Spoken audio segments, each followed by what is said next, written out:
third base, coming over from the Marlins last year, now entrenched at second base with Gleyber Torres having departed. Carlos Mendoza, former Yankee bench coach, now on the other side.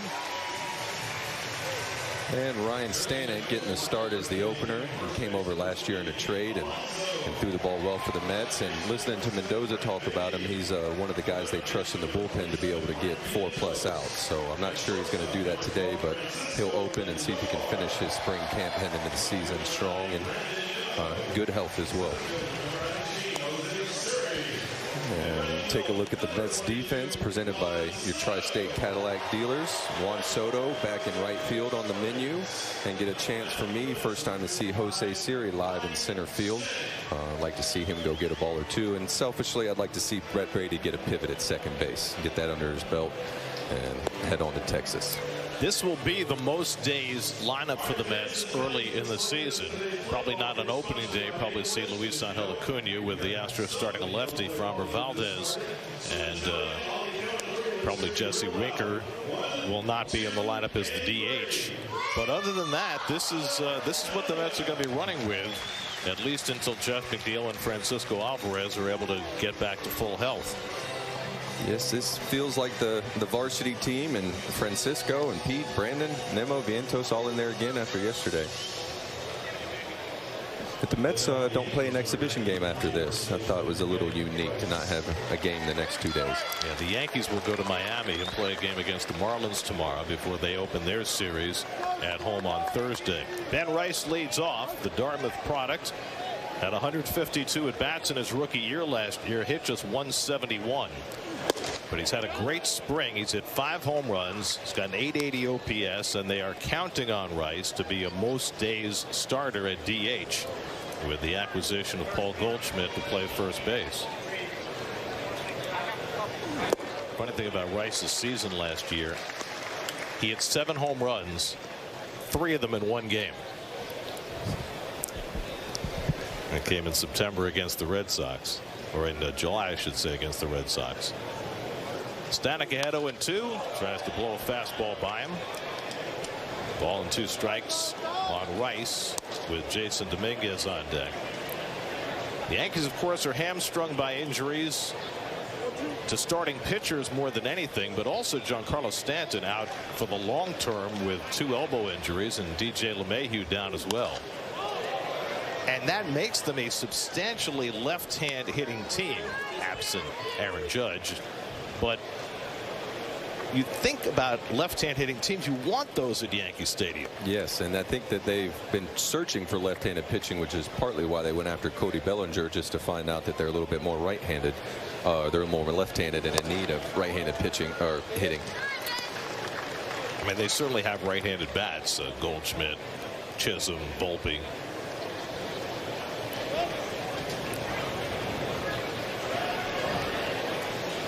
Two and 2 coming to Rice, and he fouls that one.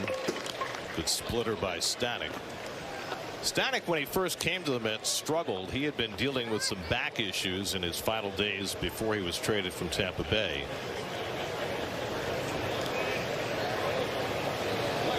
"17 games in the regular season, ERA over 6 for the Mets, but he was great in the postseason. Fly ball out to right, and Soto's drifting toward the line. Puts it away for the first out of the day.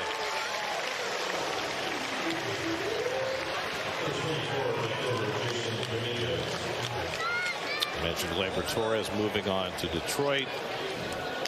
Nestor Cortez traded to Milwaukee in the deal that brought them Devin Williams. They signed Max Fried and Cody Bellinger and Paul Goldschmidt as free agents. Carlos Carrasco, former Met, looks like he's going to be in their rotation to start the year with the absence of Garrett Cole and Luis Hill. I mean, that's the killer, right? Losing Cole for the season with Tommy John surgery. It's a massive hit. And then as well, Luis Hill kind of replaced Garrett Cole's production last year when he was hurt to begin the season. Hill has a lat injury that will probably keep him out at least 2 months. And then they also have Clark Schmidt on the shelf with some shoulder issues. So, you know, they got the 2 lefties at the top of the rotation, Fried and Rodon, and that looks good. Marcus Stroman, who was worried he was going to get shunted to the bullpen when spring training began, winds up as their third starter, taken low by Dominguez, 2-1. Yeah, it was interesting. The beginning of spring training, there wasn't a place for Marcus in the rotation, and Brian Cashman said it's a long camp, and he's right. Not too dissimilar from Tyler McGill on our side. It's funny how things work out. And that just missed out down low, 3-1 to Dominguez. Jason Dominguez came up with the Yankees 2 years ago, played just 8 games before he underwent Tommy John surgery.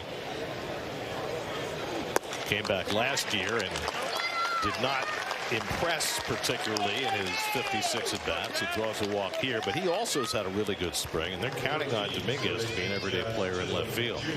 This feels as though there are a lot of ifs with the Yankees' everyday lineup right now. A little bit more question marks than it certainly looked like 7-8 weeks ago.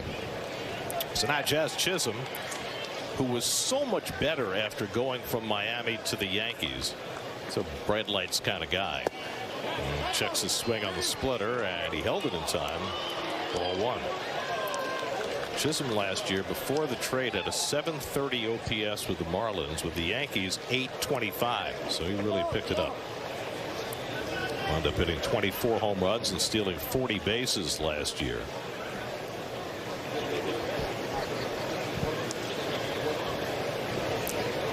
Of course, the Marlins moved him out to center field, but the Yankees didn't have a need in that area. Brought him in to play third base last year, and now he's going to play second every day, and that's a strike. Another good splitter by Stanek, and it's 1-1.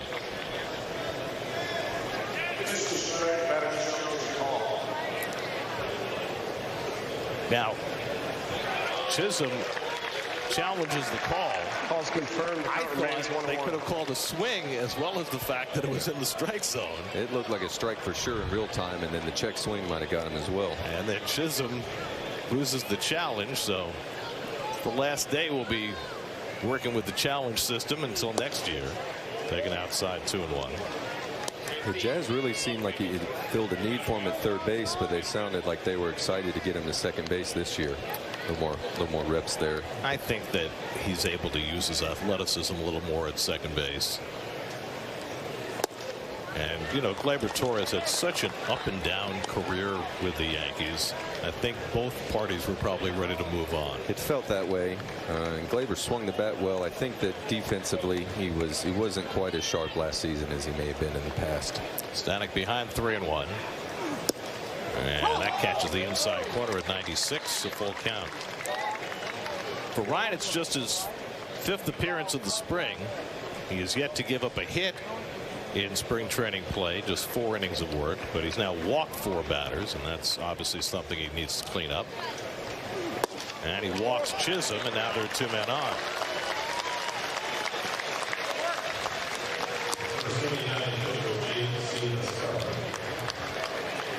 Now J.C. Escarra.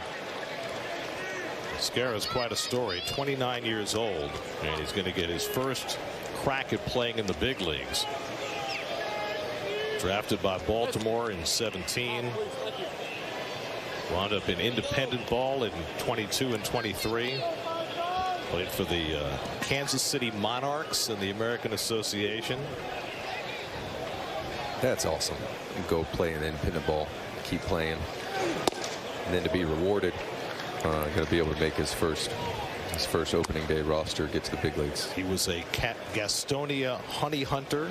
Played against Gastonia in the Atlanta League, I believe. You played the Honey Hunters. I don't know if they were the Honey Hunters when I was there, but I'm pretty sure we played Gastonia.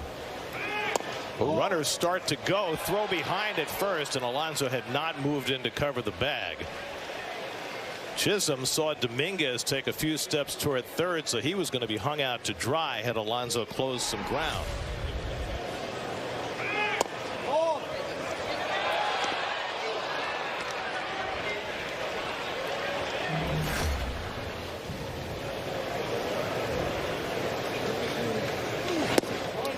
And now Stanek missing again with the fastball, and he falls behind 3-0.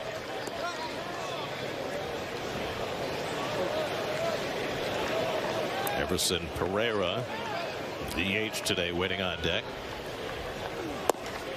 And there's a strike, 3-1. It's Tom Hanahan calling the balls and strikes today. with Ramon DeJesus, James Jean, and Joe McCarthy on the coaching lines. It's a big name in Yankee history, Joe McCarthy. Not that Joe McCarthy, but the manager Joe McCarthy.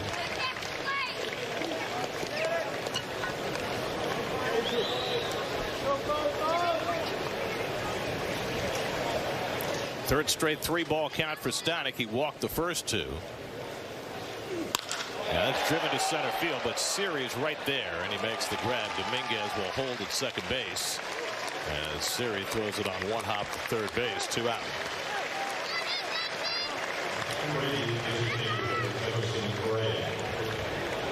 And looks like we're going to get a pitching change with Stanek having thrown 24 pitches. Looked like he's hit his mark. And Carlos Mendoza's not going to go any farther with him. So by virtue of walking a couple of guys, Stanek has a short day. Pitching change in the opening inning. We'll be right back. Hurry into the Nissan Now sales event to save on an...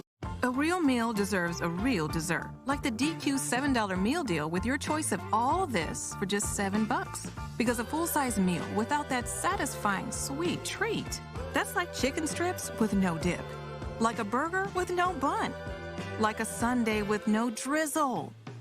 Whether you go for chicken strips or a cheeseburger, treat yourself to an honest-to-goodness meal with full-size fries, a drink, and dessert, all for just $7 a DQ. Hey fans, it's Greg Amsinger of MLB Network here. Major League Baseball will be testing the automated ball strike system presented by T-Mobile in spring training in 2025.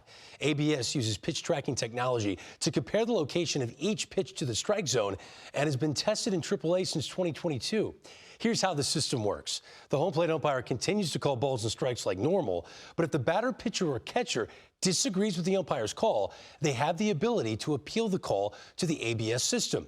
Once a challenge is made, a graphic will play on the scoreboard showing the location of the pitch. If the player is correct, the original call will be overturned and the team will keep their challenge. If the player is incorrect, the call will be confirmed and the team will lose one of its challenges. During spring training, each team will start the game with 2 challenges. Once a team is incorrectly challenged twice, they will be out of challenges for the remainder of the game. Each major league team will play games in which ABS is used. We'll see you at the ballpark. Some people see a dollar. Others see potential. That's because every dollar you invest today, buddy, with a little bit of patience, could be worth $36 in the future. Imagine the potential of all your dollars. The financial wellness app Acorns makes it so easy to save and invest. Now sales event. Get 4.49% financing for 60 months on Kicks. 25-year-old Dakota Hawkins comes in to try and get the final out in the top of the first. Hawkins is pitching in his 4th spring training game for the Mets, and they've all been like this, just trying to finish off an inning for a frontline guy who could not quite get through it. Half swing by Everson Pereira, and he went around 1-1. Pereira, who had Tommy John surgery last June, has been cleared to play this year. It's a guy they've never been quite sure exactly what he is. Thought he had some power, thought he was a really good outfielder. It's DHing today. Probably begin the year in the minor leagues. Hawkins misses with the slider. Dakota Hawkins pitched to Binghamton and Brooklyn last year, both starting and relieving. Washington State product. 2-2. But in fastballs foul back.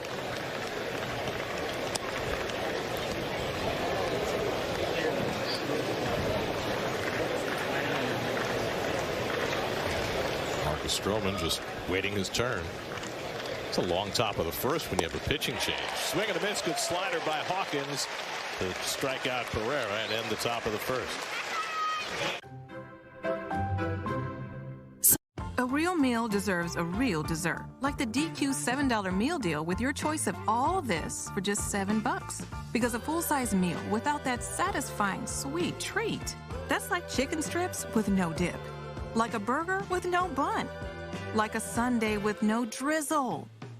Whether you go for chicken strips or a cheeseburger, treat yourself to an honest-to-goodness meal with full-size fries, a drink, and dessert, all for just $7 at DQ.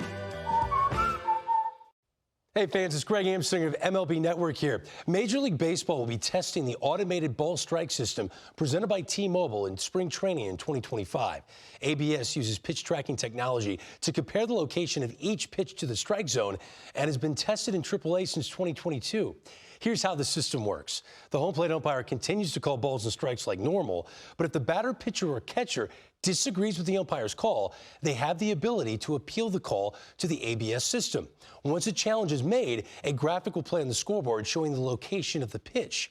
If the player is correct, the original call will be overturned and the team will keep their challenge. If the player is incorrect, the call will be confirmed and the team will lose one of its challenges. During spring training, each team will start the game with 2 challenges. Once a team is incorrectly challenged twice.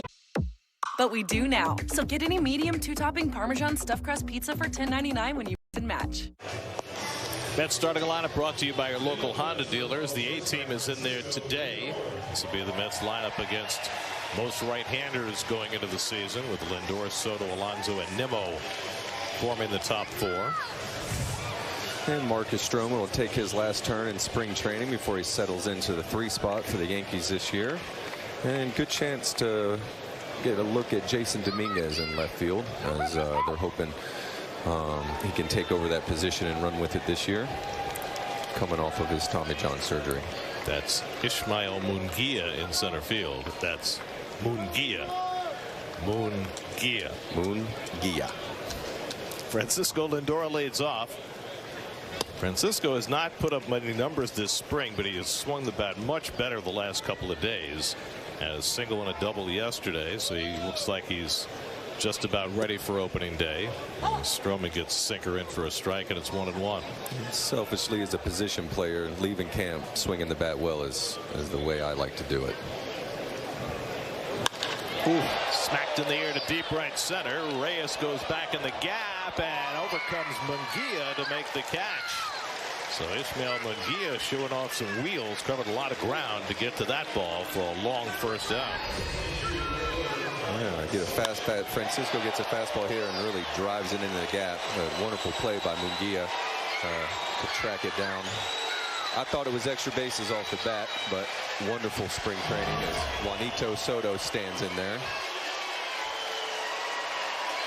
Fascinating, right? Because you've got Mets and Yankees fans here, so the reaction loud and mixed for Soto's first appearance in this game. Soto had a chance to get together with some of his old teammates today, and his manager from last year, Aaron Boone. And the curveball in for a strike from Stroman, and it's 0-2. I think it's down on this challenge. So Soto challenging the call, and he was correct. It was low. Pitches the ball, the count is 1-1. Well, nobody's holding back on challenging in this last spring training game. We're firing them away. Yankees lost one in the top of the first. Soto wins one and goes after a cutter that ran in on his hands. Not 1 ball, 2 strikes.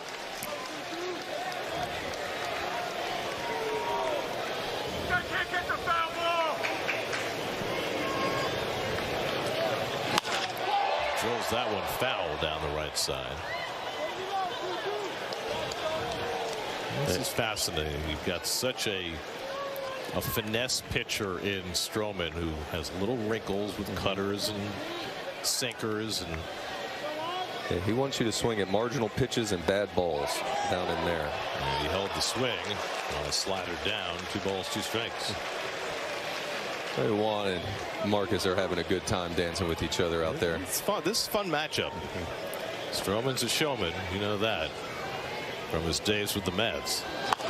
And Soto grounds one to the right side. Rice has trouble with it, but makes the play in time for the second out.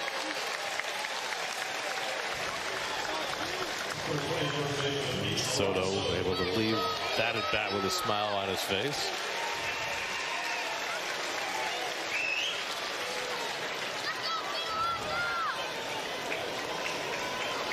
And Marcus throws his two-seamer, his cutter, an overhand curve, just a bit of everything. Good changeup. See if he wants to get ahead of you and swing it, get you to swing at marginal pitches. Dropping that split finger. He had 5 different pitches last year that he threw at least 10% of the time. That's a lot of mix. That can be a lot to look for a batsman. Alonso takes fastball inside, and it's 1-1. Marcus spent 2 years with the Mets.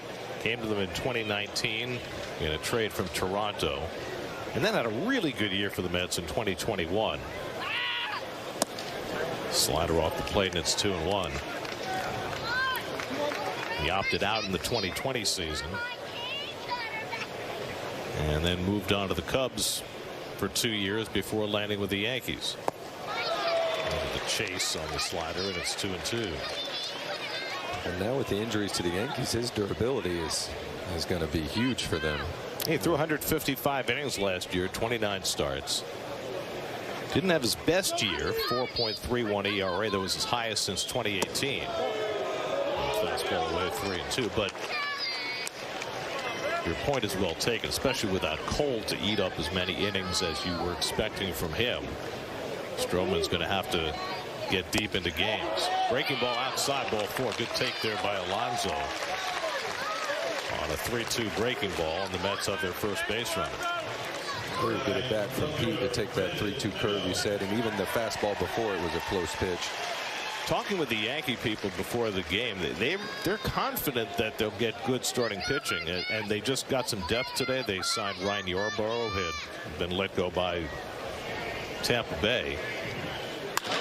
Ground ball toward the middle by Nimmo, past the diving Chisholm and into center field. Alonso will go first to third, and the Mets have their first base hit of the game. Nimmo, who had 3 hits yesterday, including a double and a triple, has a base hit on the first pitch he sees today.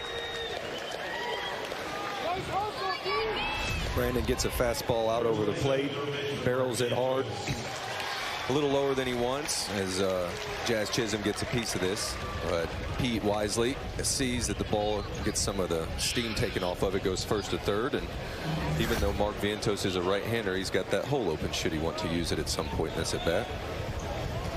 So Vientos bats with runners at the corners and 2 down.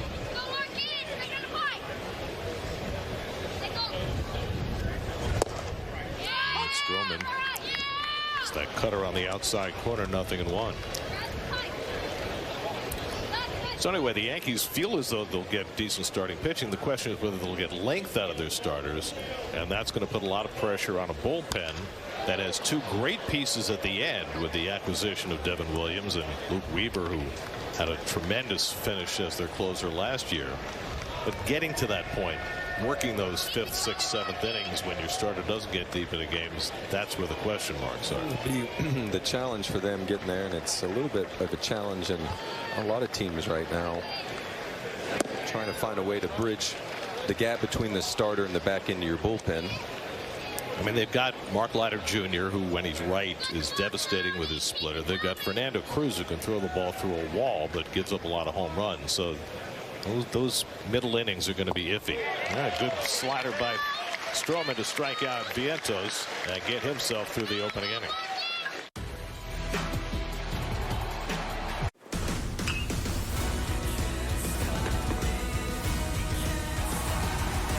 It's a whole new ballgame. How will your journey evolve?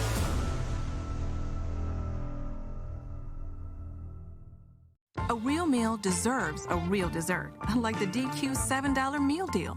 With a cheeseburger or 3-piece chicken strips, full-size fries, a drink, and a sundae, you get an honest-to-goodness full meal, all for just $7 at DQ. Hey fans, it's Greg Amsinger of MLB Network here. Major League Baseball will be testing the automated ball strike system presented by T-Mobile in spring training in 2025. ABS uses pitch tracking technology to compare the location of each pitch to the strike zone and has been tested in AAA since 2022. Here's how the system works. The home plate umpire continues to call balls and strikes like normal, but if the batter, pitcher, or catcher disagrees with the umpire's call, they have the ability to appeal the call to the ABS system. Once a challenge is made, a graphic will play on the scoreboard showing the location of the pitch. If the player is correct, the original call will be overturned and the team will keep their challenge. If the player is incorrect, the call will be confirmed and the team will lose one of its challenges. During spring training, each team will start the game with 2 challenges. Once a team is incorrectly challenged twice, they will be out of challenges for the remainder of the game. Each major league team will play games in which ABS is used. We'll see you at the ballpark. This is an ad for your money. I know what you're thinking. Every ad is an ad for your money. Like that ad. But this ad isn't like that ad. That ad wants to turn your money into their money. This ad hopes to grow your money into more of your money. This ad is for the financial... Save your life. Talk to your doctor and learn more at savedbythescan.org. Well, this is an important outing for A.J. Minter. It'll be his second outing in 3 days, and how he fares and how he feels tomorrow will determine whether he will be on the opening day roster as Oswaldo Cabrera leads off and takes a strike. I think exciting for Mets fans to see him out there twice in 3 days coming off of the labrum surgery to his hip. It looks like he's ready to break. Looked really good on Saturday, working a 1-2-3 inning.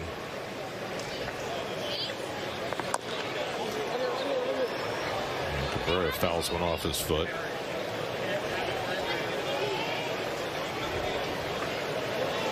Well, that may take a while to feel better. Did he miss? He missed that pad. It looks like his shin guard.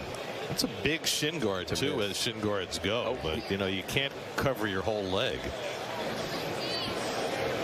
Although it seems sometimes the guys can cover their whole arm. Yeah, we've gotten to the point where we can really protect ourselves with the armor in the arm. Here's the swing on a cutter in. Oh, we got the back. No wonder he didn't get it. Yeah. Oh, right off the knee.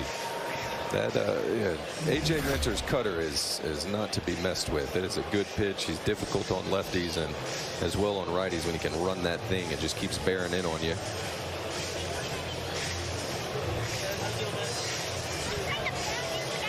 Cabrera convinces Aaron Boone and the trainer that he's okay.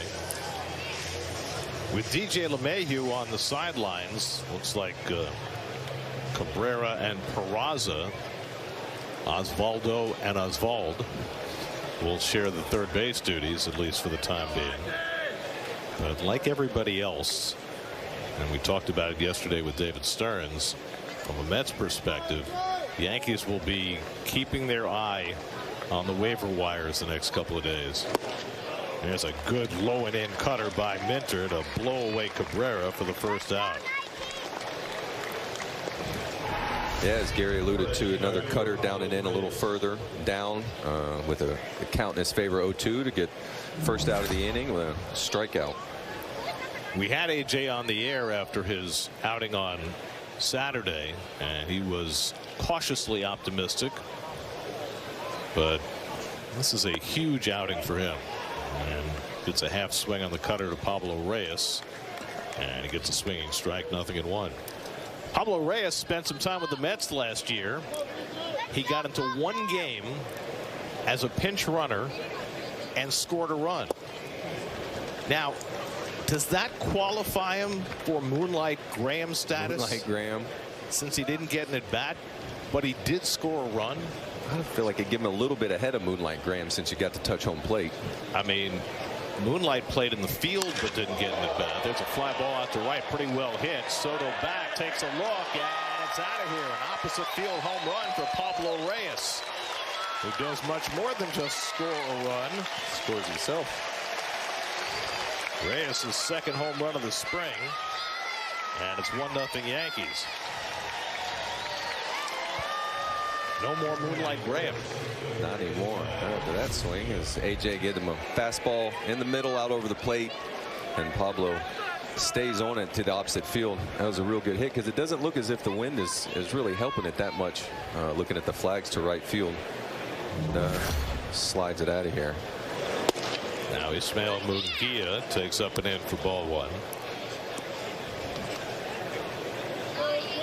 Munguia having a terrific spring, 900 OPS. He had a great spring with the Giants last year. In fact, he was named their spring training rookie of the year as he tries to bunt and fouls it off.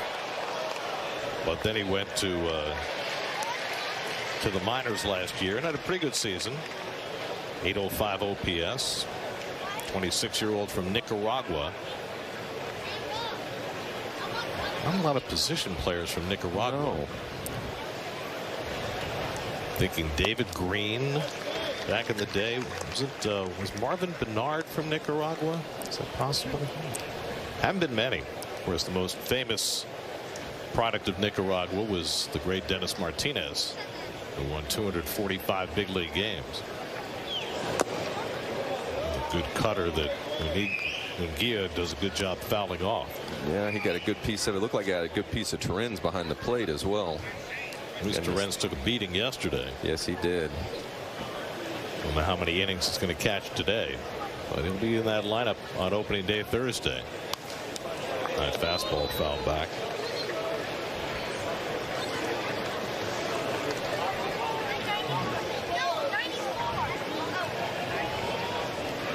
See if AJ tries a curve right here down in the dirt, maybe in front of the plate. 1-2 coming. Got that one off.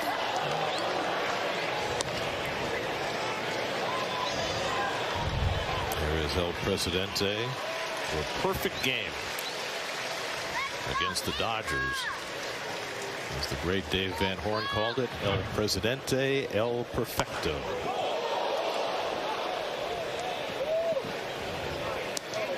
He was something. The thing about Dennis that I always remember from games he pitched against the Mets is he was one of those guys you could get to early and he'd give up 3 or 4 runs in the first inning and then he'd go 9. They'd settle in and save the bullpen, give him a chance to win. And win. I remember him. I know it's a family show, but it's his big bubble gum in his cheek and in the Expos uniform. Big League Chew. Yeah, that's what.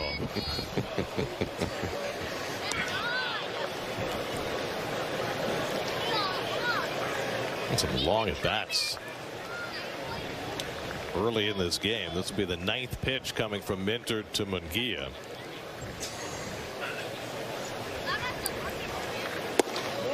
And that misses low and inside. Does that tell you that AJ might be a little short today, coming back second time in 3 days? I think that, you know, even especially after Stanek as well, they're not going to look to extend him too awful much.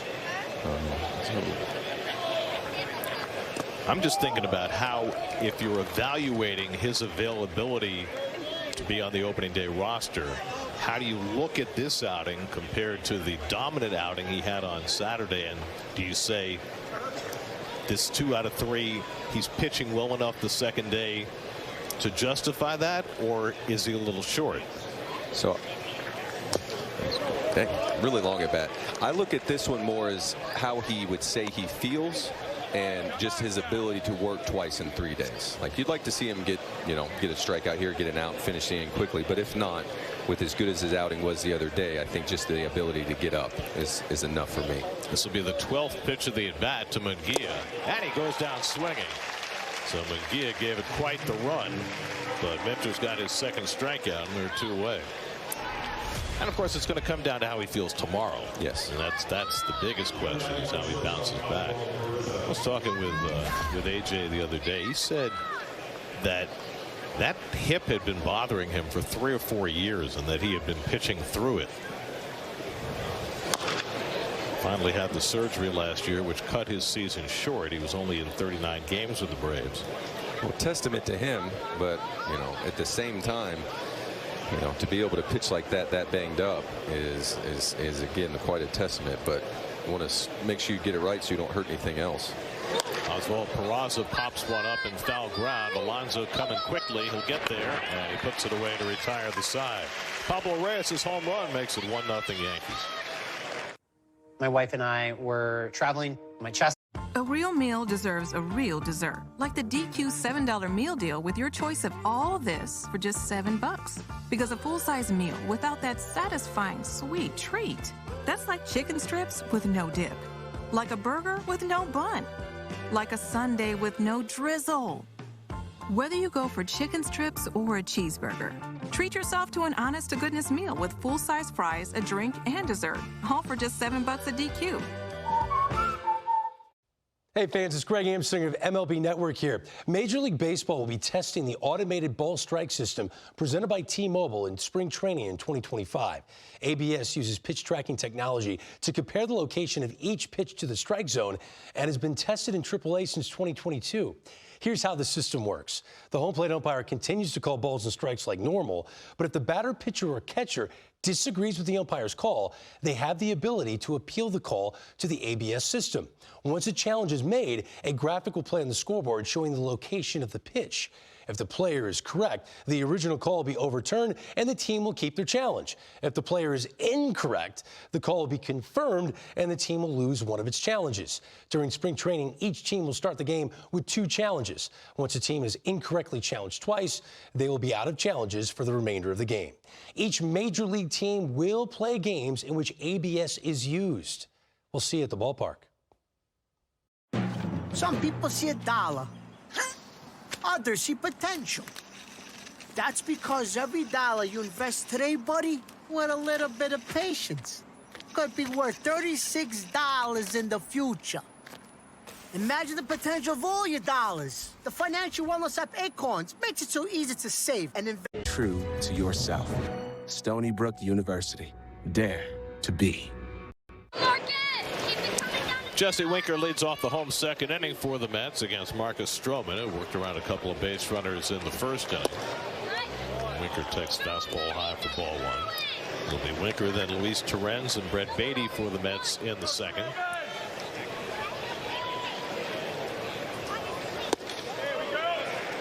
And Stroman gets a swinging strike on the sinker, 1-1. Stroman can start that sinker in off the plate and catch the inside corner against the lefties. Yes, he wants you to give up on it, and he kind of throws that one right there to give him a chance to, if he wants to throw the two-seamer, walk you off away, or throw kind of the kill shot, the freeze pitch, as you said, at the front hip.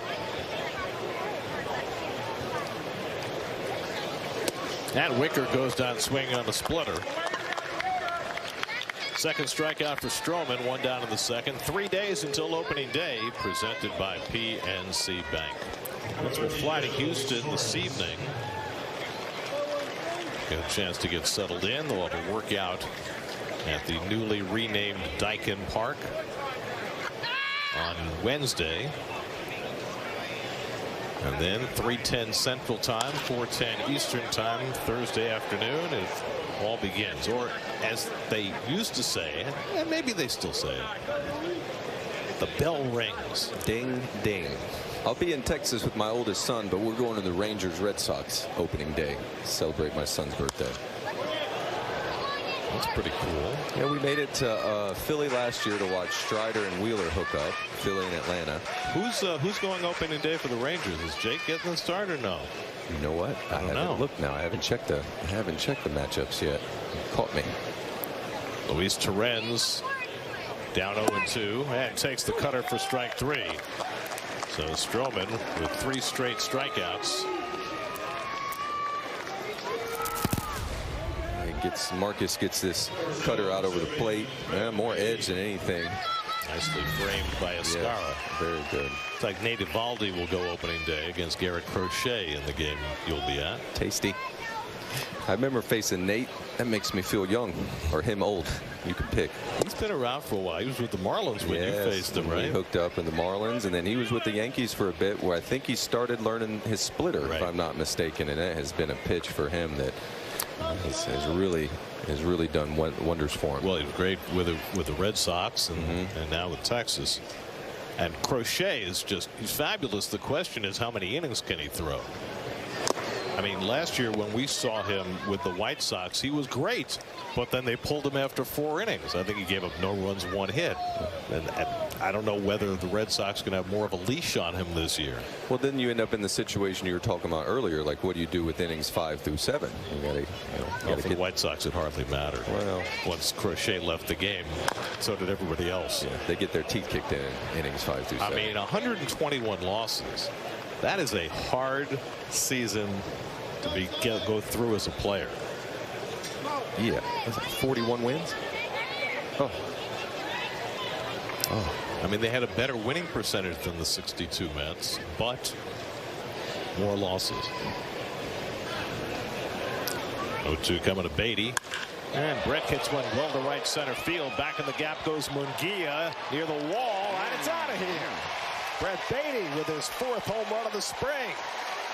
Got that one right on the barrel and ties the game at 1 on an 0-2 pitch.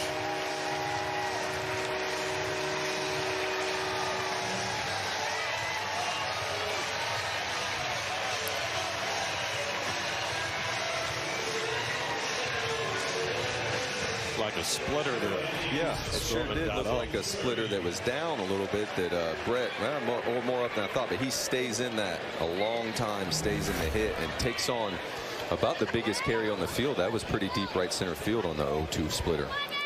It's been one thing that Beatty has been trying to do is keep that bat in the hitting zone longer. Yes.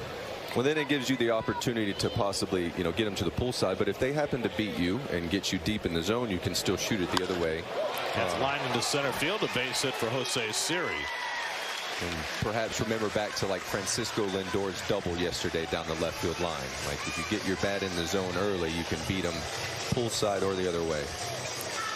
But the other thing that Brett's talked about since last year was strengthening his left hand to the point where he has a little more power with that top hand. So the way I think about my left hand is I try to become more accurate with it, so that I could work really that it'll go where I want, because my right hand, I'm right hand dominant. This goes where I want. The left hand not as much. So if I can get that to throw the punch that I would like, hopefully I'll have more success. And even more so with Brett being able to make contact and hard contact with 2 strikes will give him just that much more confidence to get a good pitch to hit before he gets to 2 strikes. Well, it's been a really good camp for Brett. And he's going to get the majority of the play at second base early in the season. And to finish off his spring with a home run against an established pitcher like a Marcus Stroman, that's going to feel like a nice finish. Yeah, and he gets that, like you said, that splitter. And I think what he's talking about his left hand is you can just get this to go where you want, kind of send that punch right in there and then just finish it right through right center field. And that one had some real takeoff to it. I thought it was going to be closer to a double than a homer, and I was wrong.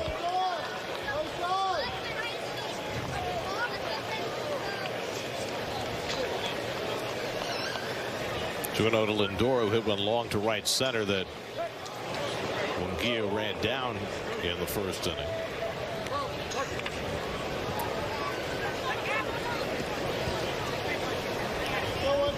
Jose Siri is going to steal some bases for the Mets this year. He had 14 last year. Probably capable of more than that. Takes a lengthy lead against Stroman. And Marcus misses high, 3-0. Stroman was vulnerable to the stolen base last year with the new rules. He had 25 steals in 30 tries.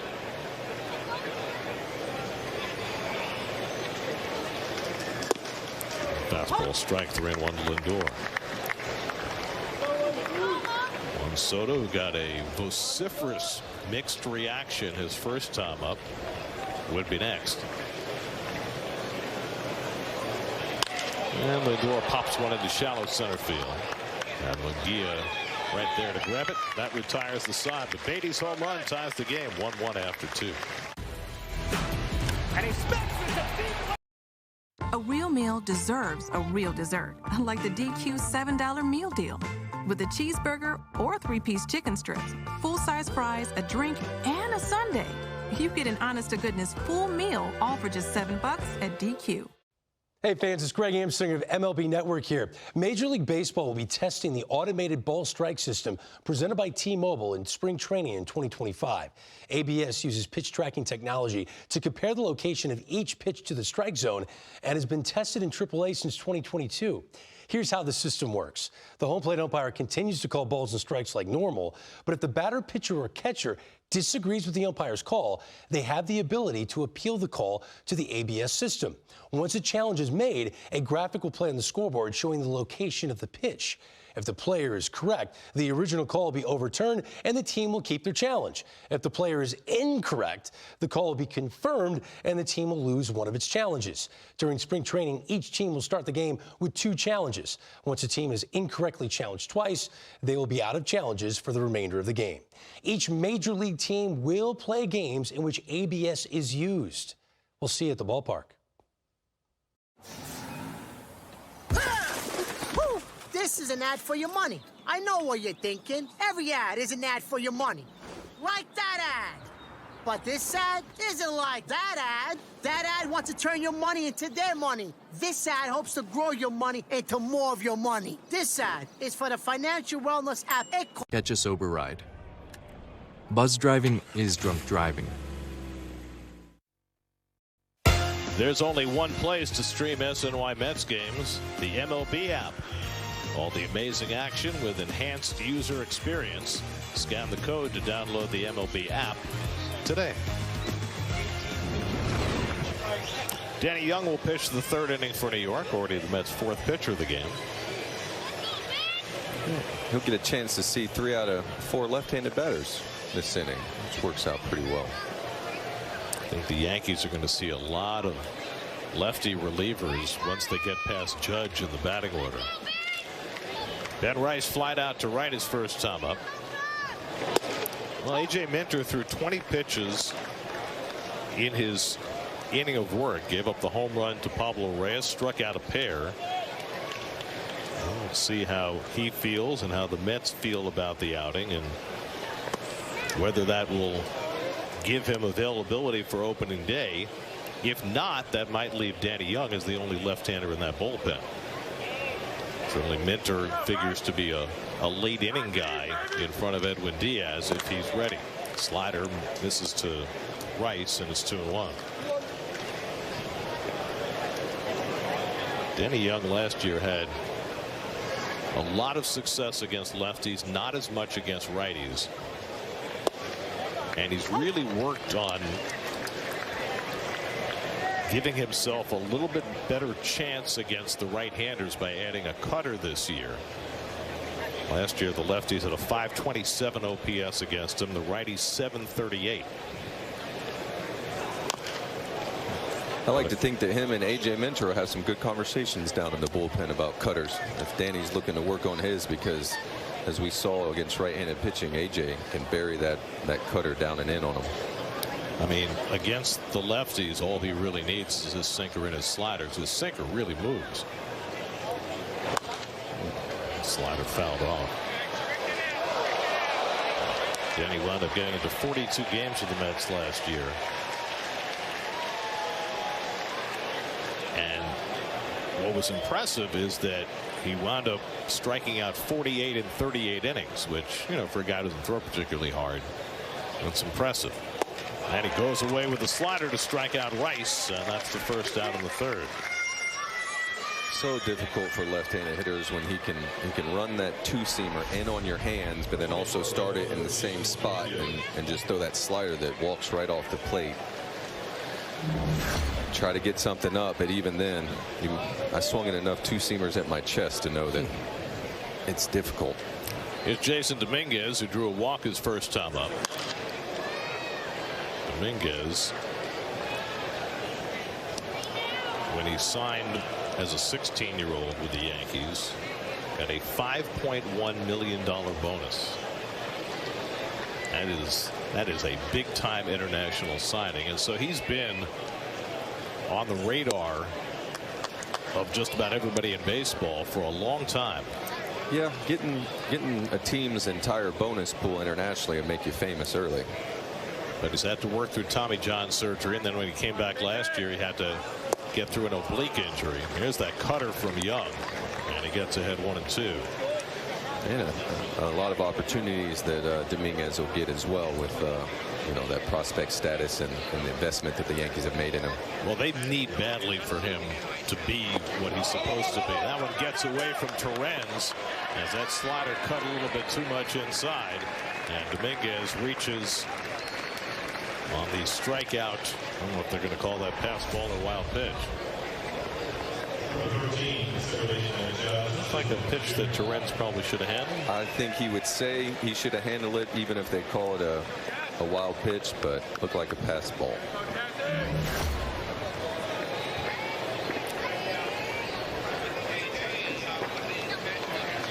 They're going to call it a pass ball. Runner at first with one out for Jazz Chisholm, who walked his first time. Dominguez runs, and Torrens can't get the handle, and Dominguez steals second. So Dominguez, who stole 5 in 5 tries in his brief stint with the Yankees last year, running on the first opportunity. Yeah, Torrens just couldn't quite grab the handle on this one.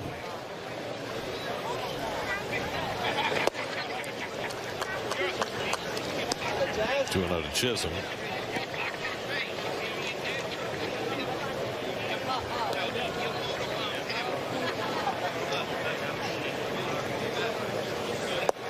And fastball's right there for a strike, 2-1. The fastball's coming out of Danny's hand good, 94. Last year he averaged 91.4 on his two-seamer, and 94 is a good sign for him. Gets that slider in for a strike, and it's 2-2. Jazz Chisholm, an all-star with Miami in 2022. 27 years old.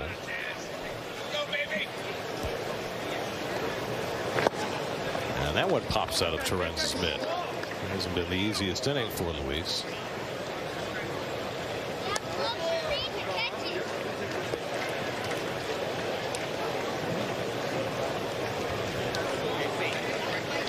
Danny Young, part of the Mets University of Florida contingent. Not quite as strong as it was last year, with Harrison Bader having moved on. That's hit toward the hole, a base hit for Chisholm, and that'll bring in a run as Dominguez heads on home, and the Yankees go in front 2-1. So Chisholm going the other way against the left-hander. And the pass ball and stolen base cost the Mets a run. And 3-2. Jazz gets a fastball in the middle and shoots it the other way, beats the shift. And as you said, Dominguez stolen base gets him in the scoring position, and the Yankees go up 2-1.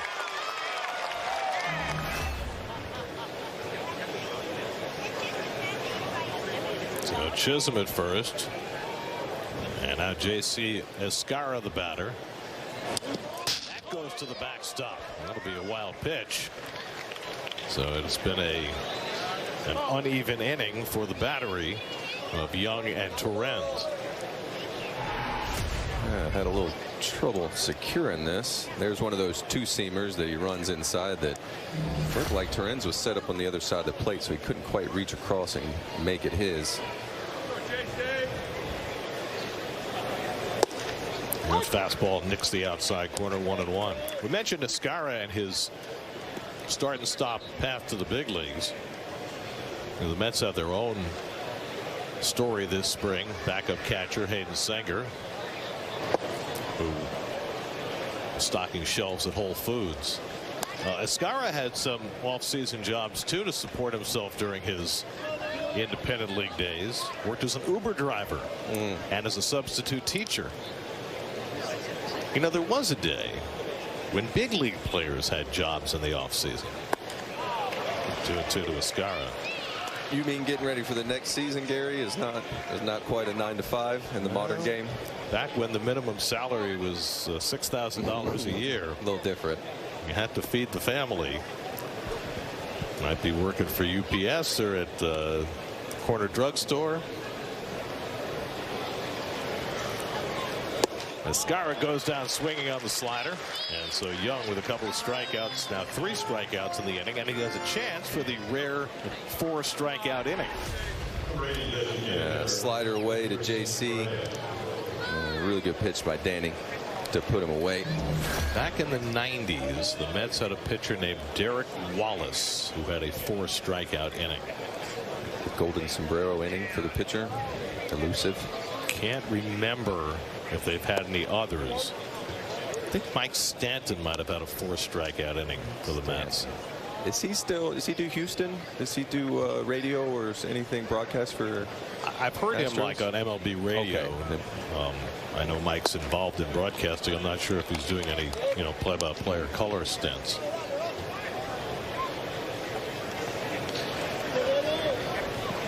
Two-0 to Everson Pereira. It's looking at this with Dominguez and Pereira. Think about it. The Yankees have two outfielders, both of whom had Tommy John surgery in the last 2 years. Yeah, you're talking about that. It's so unusual to see position players get it. Now, fortunately for them, the recovery time is, I'd say, half till they're able to play again, and perhaps even more so as Carlos Mendoza comes out and makes the call. So another pitcher hits his pitch count, 26 for Young, and he's going to leave here in the third. We'll be right back. Imagine yourself in a new Toyota. A real meal deserves a real dessert, like the DQ $7 meal deal with your choice of all this for just $7. Because a full-size meal without that satisfying sweet treat, that's like chicken strips with no dip, like a burger with no bun, like a sundae with no drizzle. Whether you go for chicken strips or a cheeseburger, treat yourself to an honest-to-goodness meal with full-size fries, a drink, and dessert, all for just $7 at DQ. Hey fans, it's Greg Amsinger of MLB Network here. Major League Baseball will be testing the automated ball strike system presented by T-Mobile in spring training in 2025. ABS uses pitch tracking technology to compare the location of each pitch to the strike zone and has been tested in AAA since 2022. Here's how the system works. The home plate umpire continues to call balls and strikes like normal, but if the batter, pitcher, or catcher disagrees with the umpire's call, they have the ability to appeal the call to the ABS system. Once a challenge is made, a graphic will play on the scoreboard showing the location of the pitch. If the player is correct, the original call will be overturned and the team will keep their challenge. If the player is incorrect, the call will be confirmed and the team will lose one of its challenges. During spring training, each team will start the game with 2 challenges. Once a team is incorrectly challenged twice, they will be out of challenges for the remainder of the game. Each major league team will play games in which ABS is used. We'll see you at the ballpark. Some people see a dollar. Others see potential. That's because every dollar you invest today, buddy, with a little bit of patience, could be worth $36 in the future. Imagine the potential of all your dollars. The financial wellness app Acorns. Get exceptional offers at your local Audi dealer. Joshua Cornier is on to pitch for the Mets, 24-year-old from Venezuela. He's been in a few spring training games already this year and done well. 2 1/3 innings, no runs, 1 hit. Pitched at Binghamton and Brooklyn last year. Comes in to face Osvaldo Cabrera with 2 on and 2 out. Yankees with a run home here in the third against Danny Young, who struck out 3 2/3 of an inning. And a bouncing ball for Beatty to handle. Nice easy hop. 1 pitch and Cornier gets the final out of the inning. Experience baseball and luck.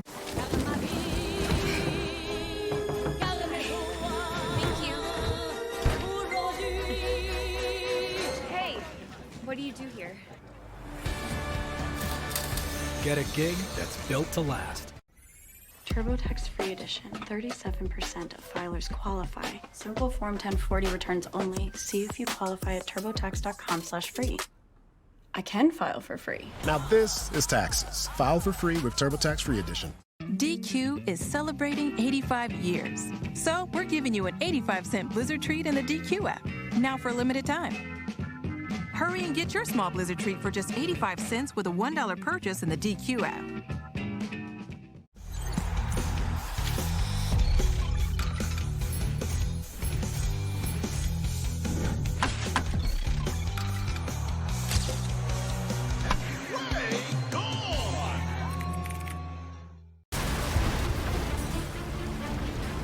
Why are we walking so slowly?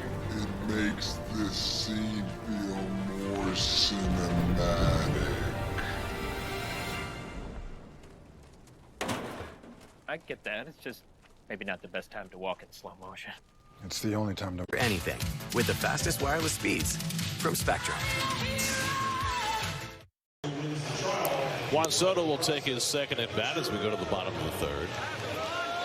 Yes, Juan climbing in here, and here's Juan, just a wonderful hitter, and you can see here that the barrel I like is just directly behind the ball at contact, and we're going to kind of back this up.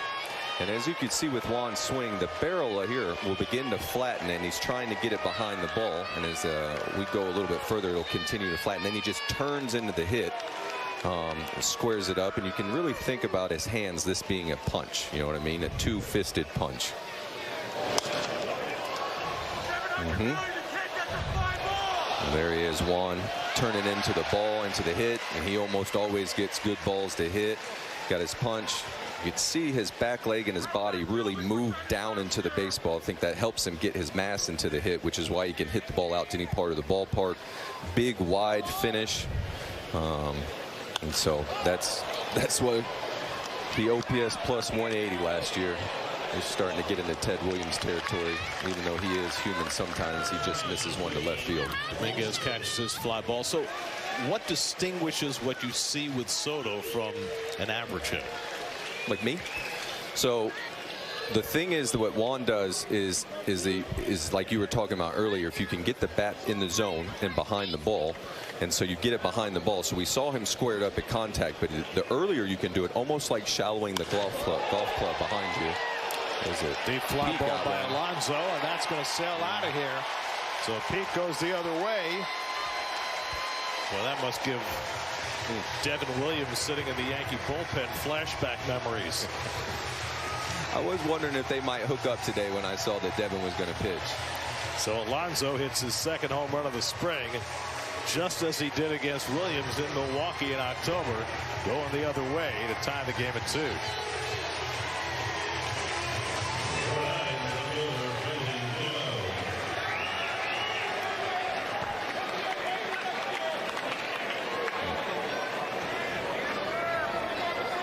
The Mets have gone deep twice in this game. Beatty and now Alonso. Now Nimmo fouls off a fastball.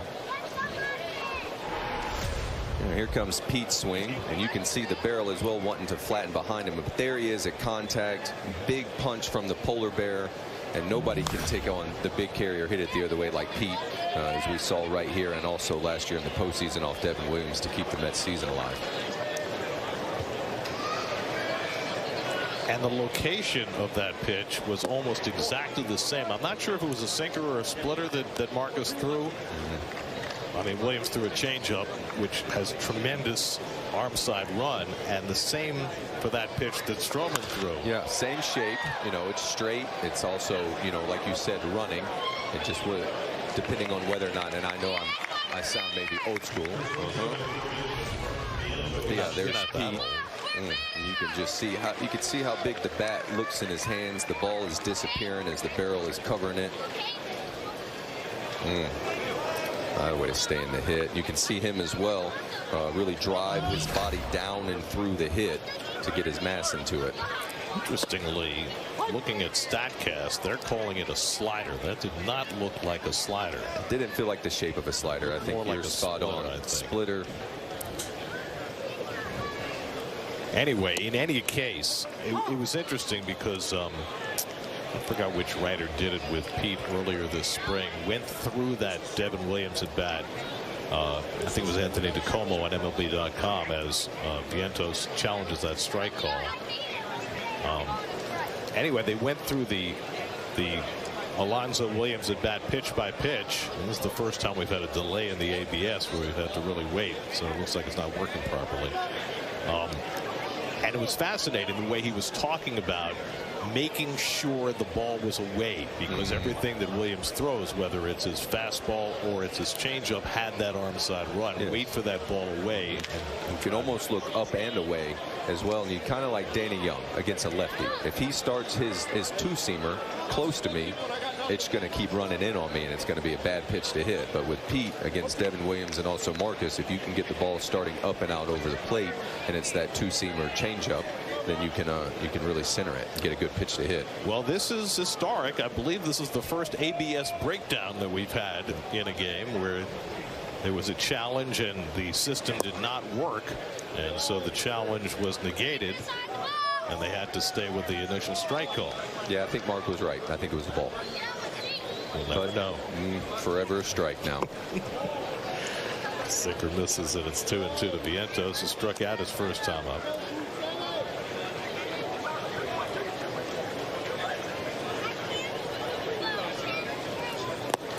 And this is well off the play. Stroman looks like he might have taken a bad step, kicking at the rubber. Marcus is now 33 years old, came out of Medford on Long Island, Patchogue Medford High School, on to Duke, where he was the Blue Devils' first ever first-round draft pick. Driven to right center by Vientos. What a quality at bat from Mark. Got a 3-2 sinker and whacks it into right center. Yeah. And coming up here as Mark comes through, we see the same thing. Ball starts out over the plate and leaks back to him, and there he is. Boom, haymaker. But since he had 2 strikes, he had to identify, is it a good pitch, so didn't quite take on the pull side, but drives it through the right center field gap and get a ball up and out over the plate and get it over the infielders. So the Mets with a 2-out base runner, and now Jesse Winker takes a cutter at his feet for ball 1. Yeah, like if I was Jesse right now, I'd be looking to hit a double to the pull side, and if I happen to miss low, I can hit it in the 3-4 hole that's open. Score him from first. Is it just me, or are the Yankees playing their outfielders much deeper than most teams do in spring training? Definitely feel deep and right. And yeah, Dominguez is back, and yeah, they're all 3 are playing deeper. A lot of space in front.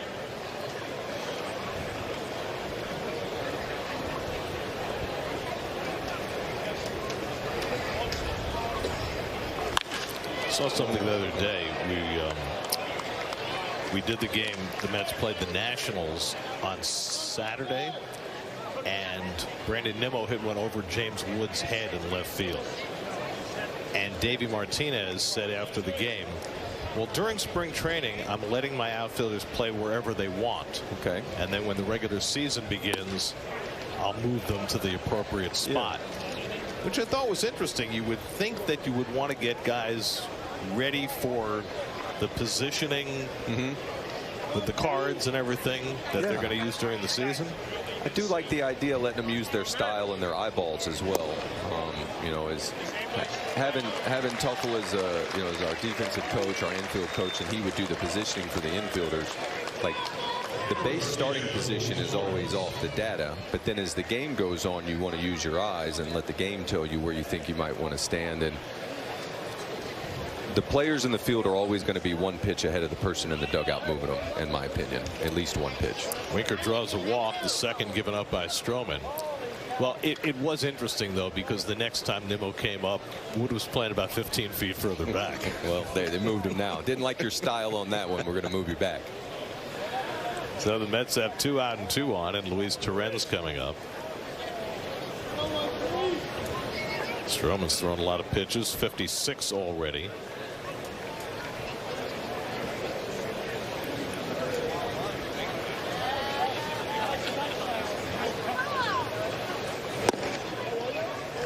Misses off the plate for ball 1. It seems like Tom Hanahan has had a relatively small strike zone in this game. And, Stroman's a guy who counts on the corners. And the slider hit on the ground, handled by Peraza, gets the force, and that retires the side. Alonso's home run ties it at 2. Something amazing is happening here.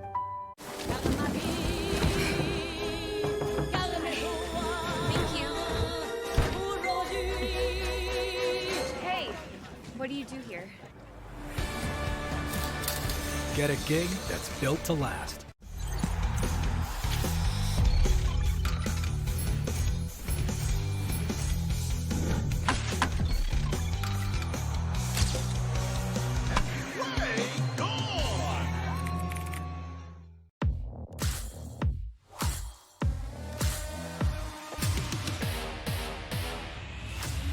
Make room 'cause we moving in. Yeah, with my team we aim to win. Yeah, right now the show begins. We gon' bring it to the house for the home team. Big plays, big wins for the whole team.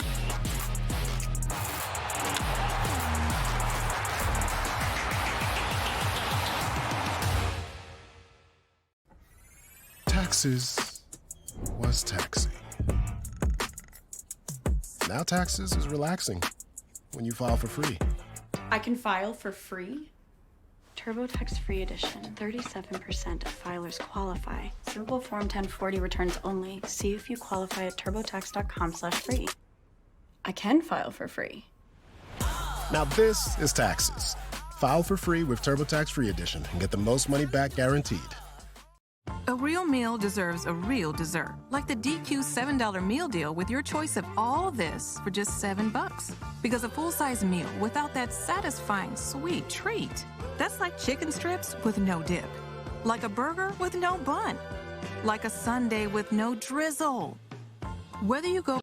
Get 1.9% APR for up to 60 months on the purchase of select new 2025 Sportage and 2024 rental models. We go to the fourth inning.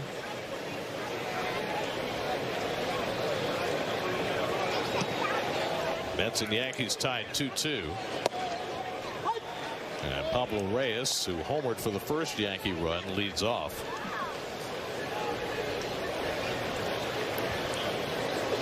Mets have already used 5 pitchers over the first 3 innings.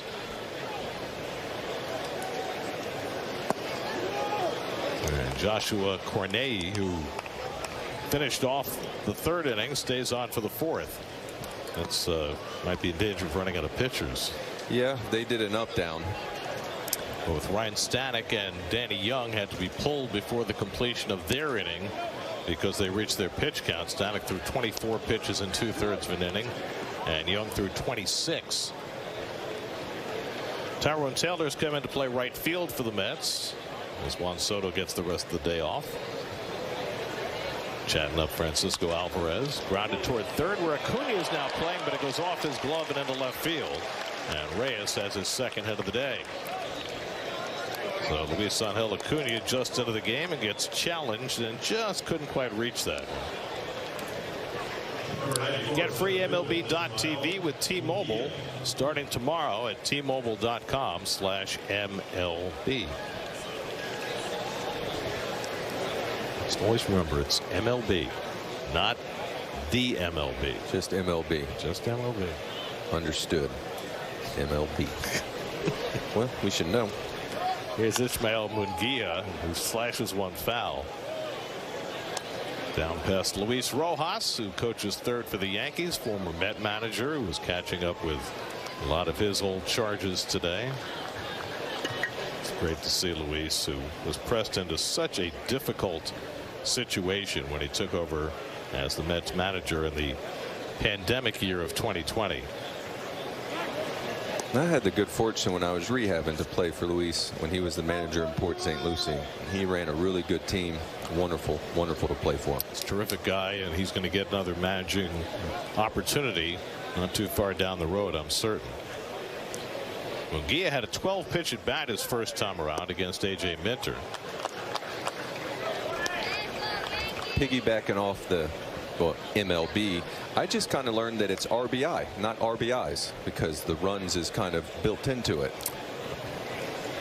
You're right, and some people will then say RSBI.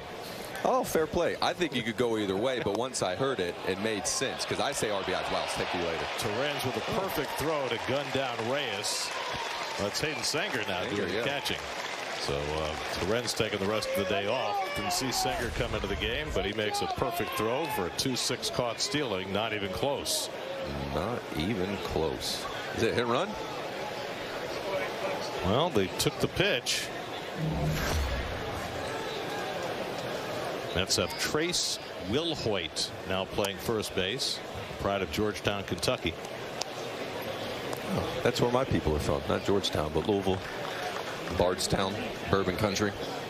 And which part of the state is that? Is that so like northern Kentucky, not far. There's Cincinnati area. Yeah, there's Cincinnati Red Lakes fans growing up. Line toward the middle and a base hit from Munguia, who's had 2 really good at bats today. First one resulted in a strikeout, but he held his own for 12 pitches, and now he bangs a base hit. So 2 hits to start the inning for the Yankees. First one erased on a caught stealing. And now Oswald Peraza will come to bat. Peraza had just 10 at-bats for the Yankees last year. He's played for them each of the last 3 years, but a total of just 232 at-bats in the 3 seasons. And he's never really hit much. Just 216 with 4 home runs over that stretch.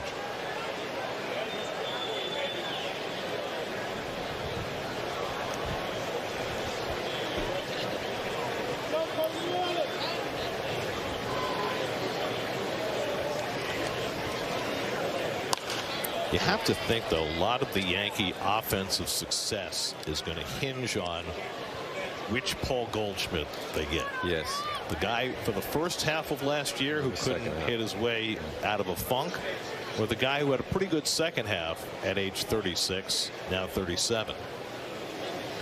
Yeah, I really like the signing for the Yankees. I'm a massive Paul Goldschmidt fan. He defends every day. He runs the bases like you would want them run for you, and that is infectious on your teammates. And to your point, if he can be as productive offensively in the second half of last year, you know, this season, then they'll be on to something.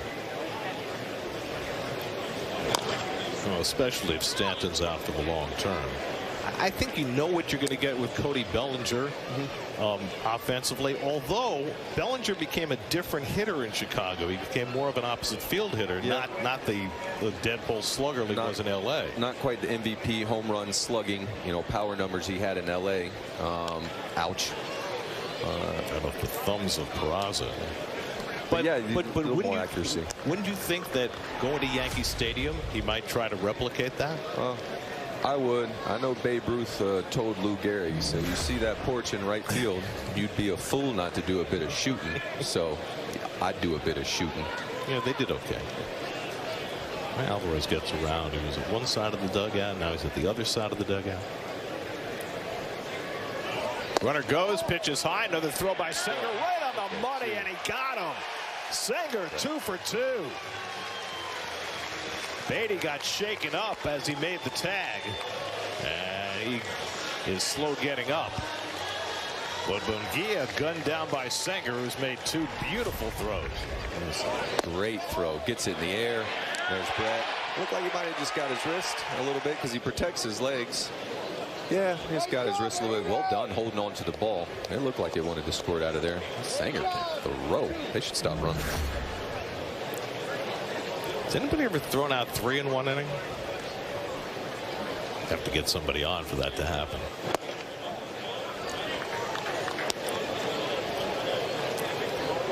I mean, technically, you know, you can get credit for a caught stealing as a catcher if the infielder drops the throw. Really? Or would have been an out. Caught stealing E6, something like that. E4? Well, it just depends on who's covering. Open mouth, closed mouth. But no, Brett did a wonderful job protecting himself. I got busted up on a steal out there once in my career because I didn't protect myself properly. It's kind of be to one of those points about Brett in the middle of the diamond. There'll just be a little bit more action, a little bit more contact, possibly access to at second base, but he's handled it. He has certainly shown off an athleticism that I'm not sure we knew he had in these games he's played at second base. And you see how long and physical he is at second, but his movement's good pitch. Okay, he gets through the inning with help from Singer. What do you got there, Larry? Time machine?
get a low $219 per month lease on Kicks.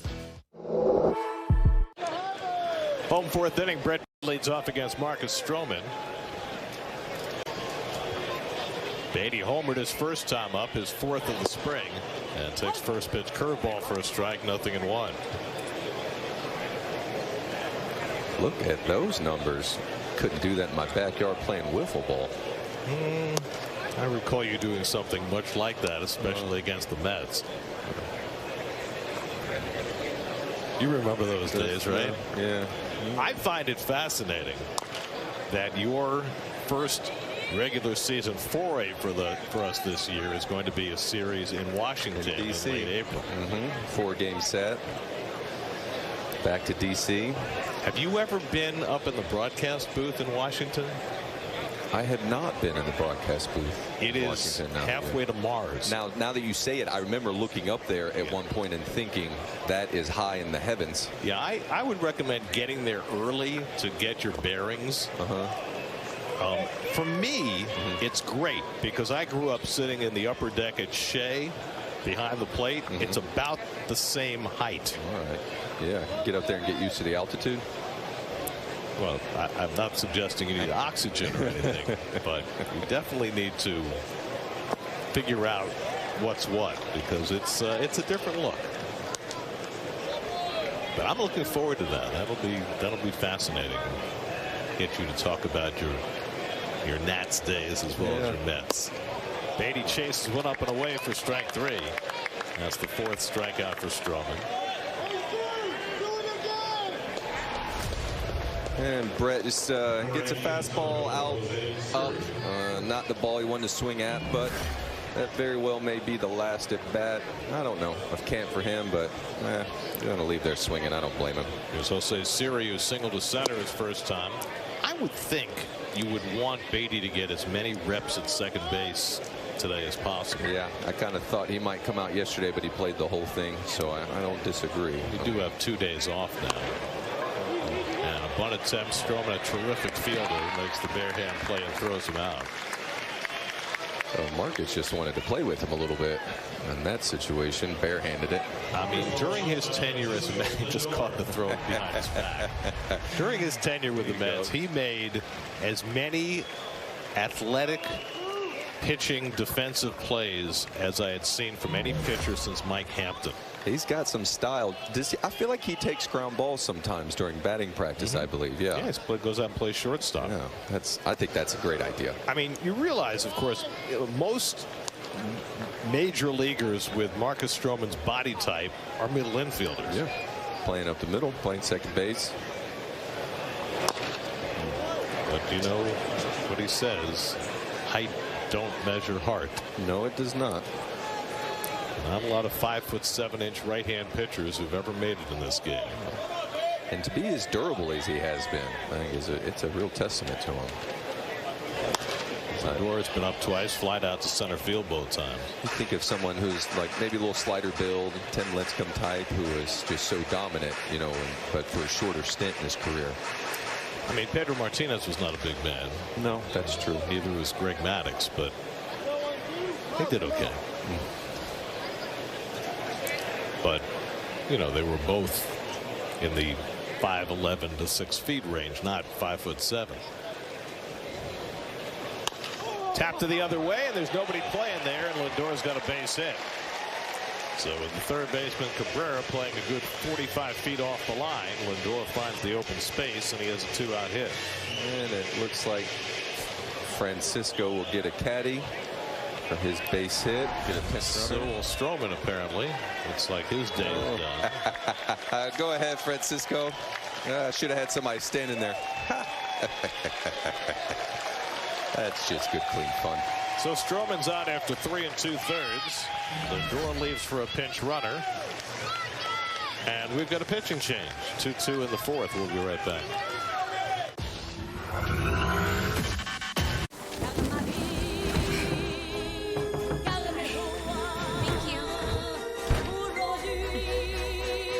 Hey, what do you do here? Get a gig that's built to last. TurboTax Free Edition. 37% of filers qualify. Simple Form 1040 returns only. See if you qualify at turbotax.com/free. I can file for free. Now this is taxes. File for free with TurboTax Free Edition. Why are we walking so slowly? It makes this scene feel more cinematic. I get that. It's just maybe not the best time to walk in slow motion. It's the only time to walk in slow motion.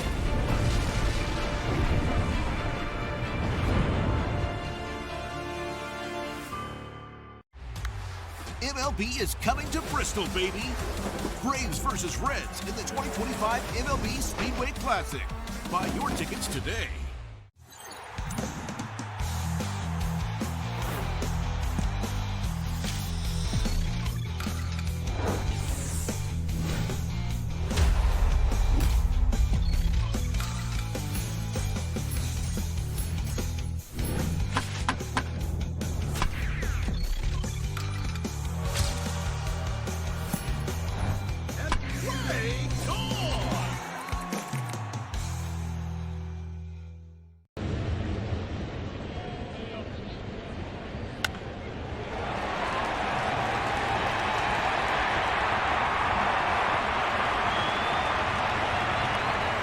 ...2025 CRV all-wheel drive LX.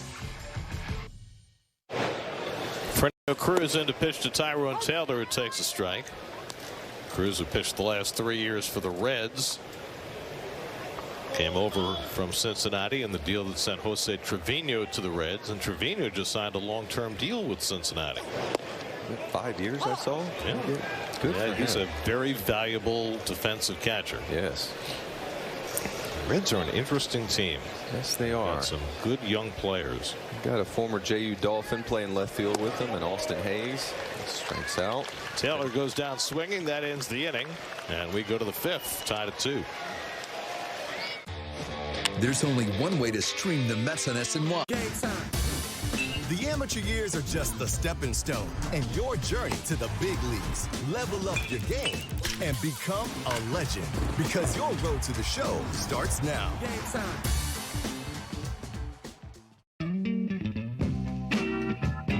DQ is celebrating 85 years, so we're giving you an 85-cent Blizzard treat in the DQ app, now for a limited time.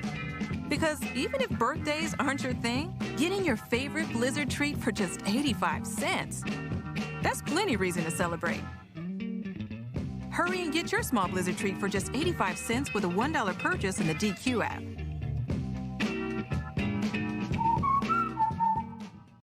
Hey fans, it's Greg Amsinger of MLB Network here. Major League Baseball will be testing the automated ball strike system presented by T-Mobile in spring training in 2025. ABS uses pitch tracking technology to compare the location of each pitch to the strike zone and has been tested in AAA since 2022. Here's how the system works. The home plate umpire continues to call balls and strikes like normal, but if the batter, pitcher, or catcher disagrees with the umpire's call, they have the ability to appeal the call to the ABS system. Once a challenge is made, a graphic will play on the scoreboard showing the location of the pitch. If the player is correct, the original call will be overturned and the team will keep their challenge. If the player is incorrect, the call will be confirmed and the team will lose one of its challenges. During spring training, each team will start the game with 2 challenges. Once a team is incorrectly challenged twice. Be your own hero on smartphones everywhere at doihaveprediabetes.org.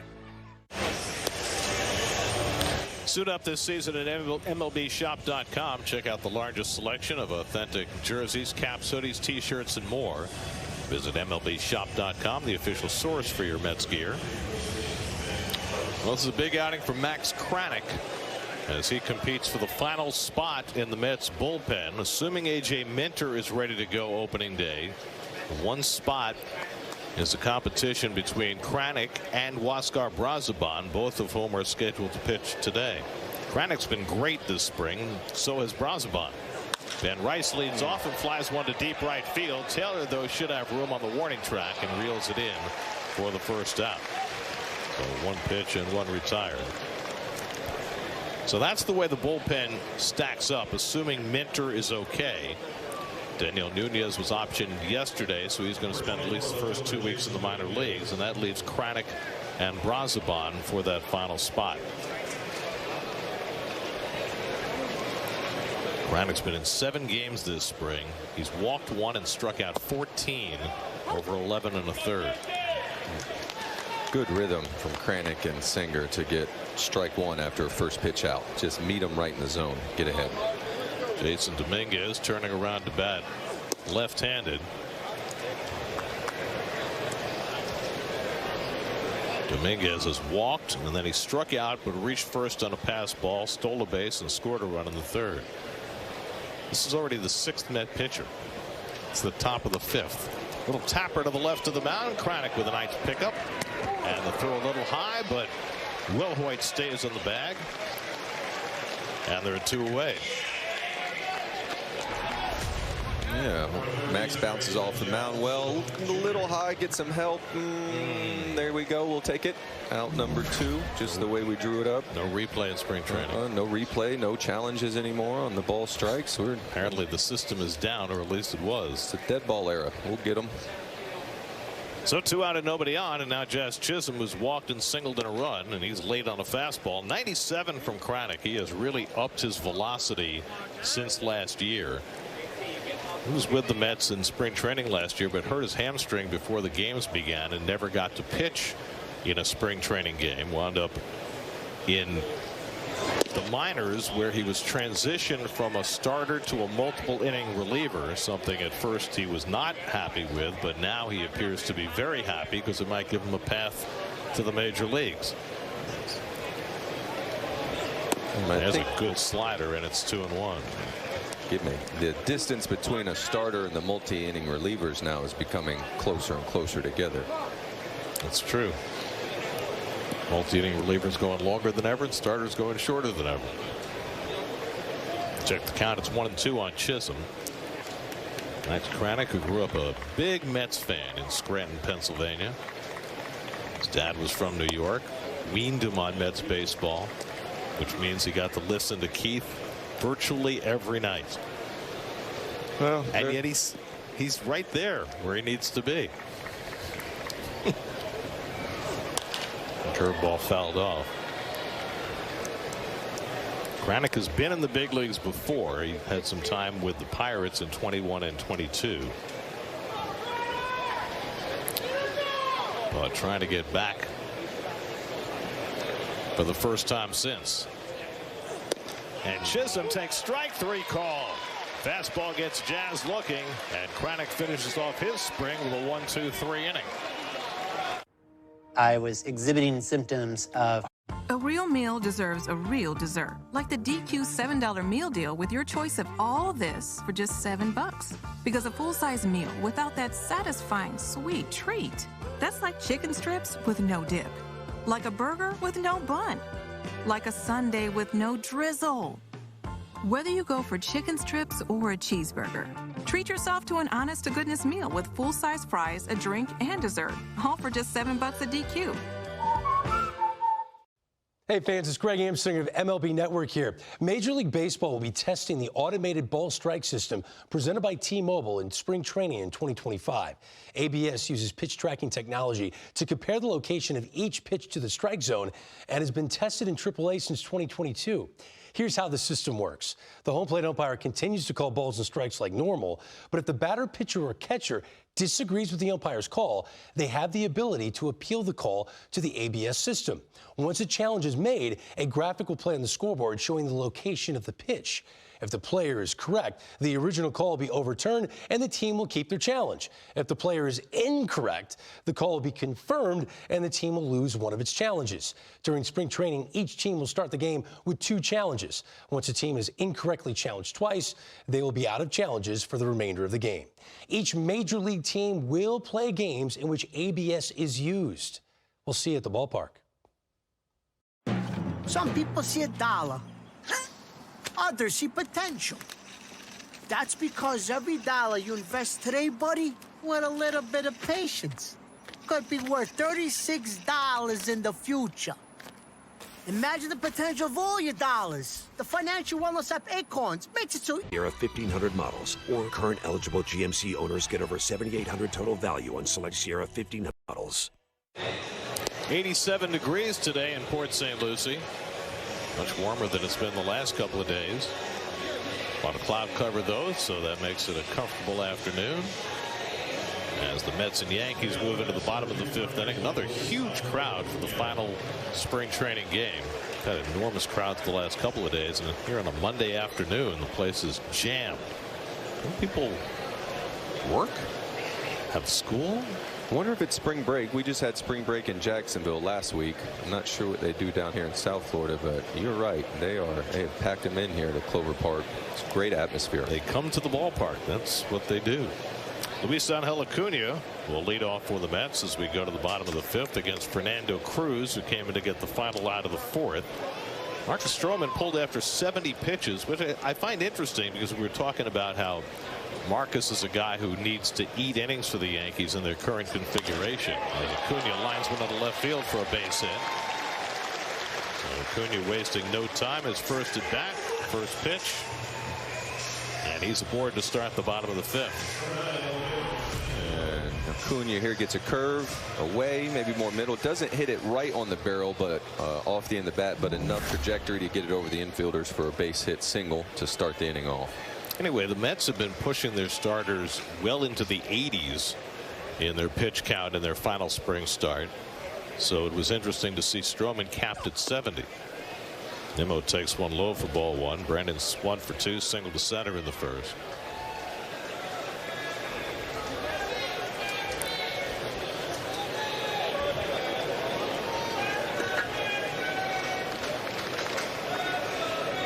Brandon is finishing his spring strong. 6 hits in his last 3 games. He looks like he's seeing it really well. That was a tough curve that he took to get in a positive count. 2-0.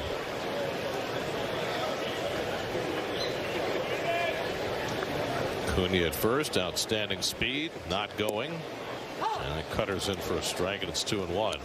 Fernando Cruz, another guy who has had a long and winding road to the big leagues. He was first drafted as a catcher by the Royals back in 2007. They moved him to the mound in 2011, and he didn't get to the major leagues till 2022.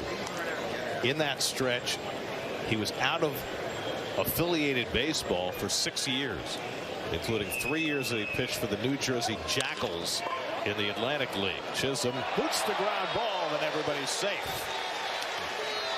Jazz Chisholm unable to field what was a potential double play ball, and the Mets have 2 men on. Yeah, his Jazz right here, unable to get the handle. It looked like he was going to second. In real time, I thought the play was to first base to secure 1 out. I felt like Acuna was on the move. He's running, but he must have thought he had a shot at him. And just didn't get the handle on it. And now they got Yankees got a bit of a mess on their hands.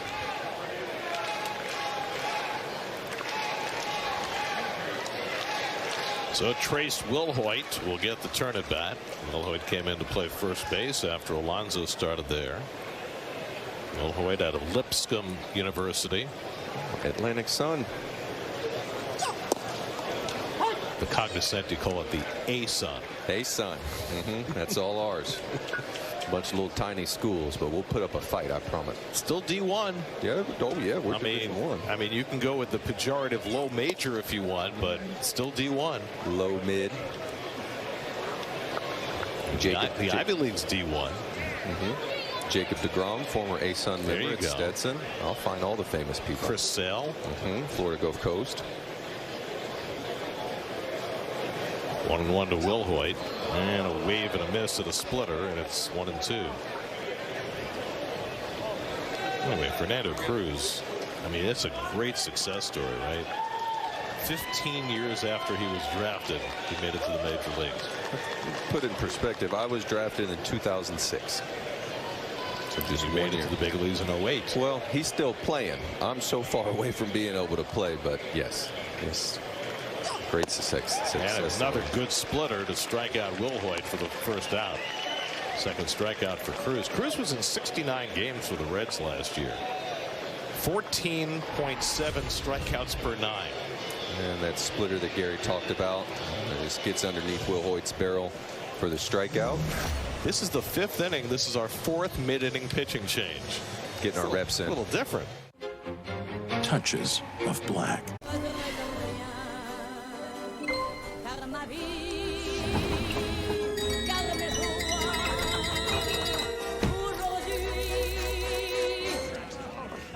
Get a gig that's built to last. TurboTax Free Edition. 37% of filers qualify. Simple Form 1040 returns only. See if you qualify at turbotax.com/free. I can file for free. Now this is taxes. File for free with TurboTax Free Edition. Why are we walking so slowly? It makes this scene feel more cinematic. I get that. It's just maybe not the best time to walk in slow motion. It's the only time to walk in slow motion.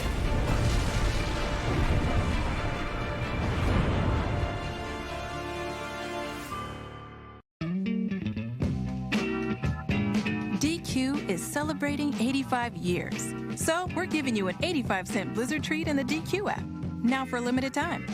Because even if birthdays aren't your thing, getting your favorite Blizzard treat for just 85 cents, that's plenty reason to celebrate. Hurry and get your small Blizzard treat for just 85 cents with a $1 purchase in the DQ app.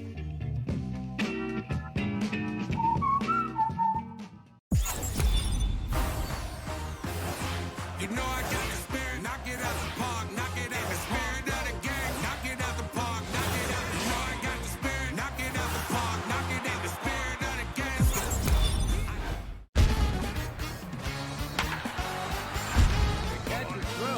Now get a low $229 per month lease on Rogue, or get a low $219 per month lease on Kicks.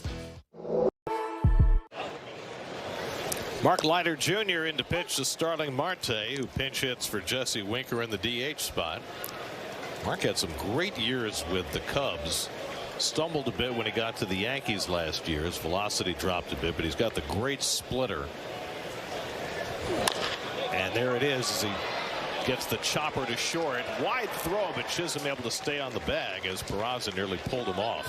And that's the second out. I was talking to Mark's dad. So look at this play by Chisholm staying on the bag. And then it came down. And I was commenting about how good Mark Jr.'s splitter is. He said, "You know that's my splitter, right?" He's throwing my splitter. It's quite a pitching family. Al and Mark. Mark's son Mark Jr. and Al's son Jack, all pitching in the major leagues.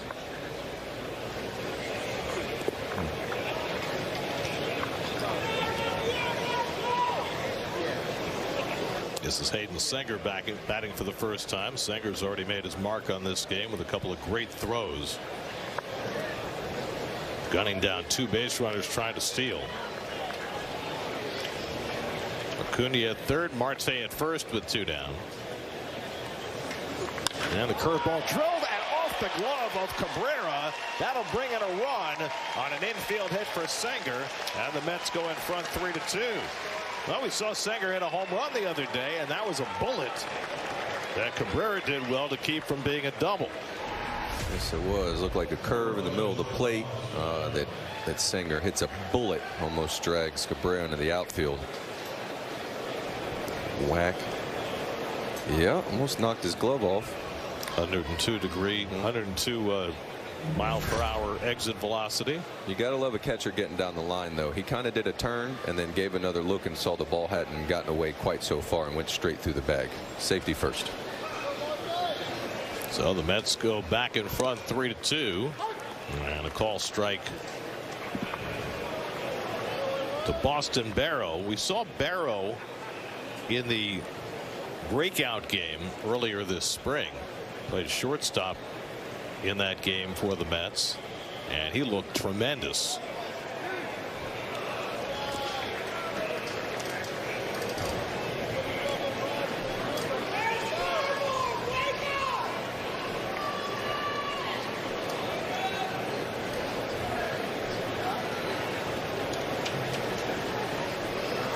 Barrow's just 20 years old.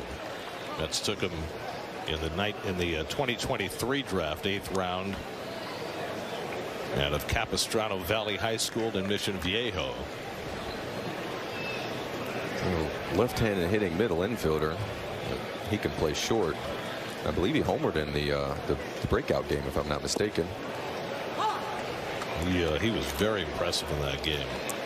Played in Brooklyn and St. Lucie last year. With 278, 4 home runs.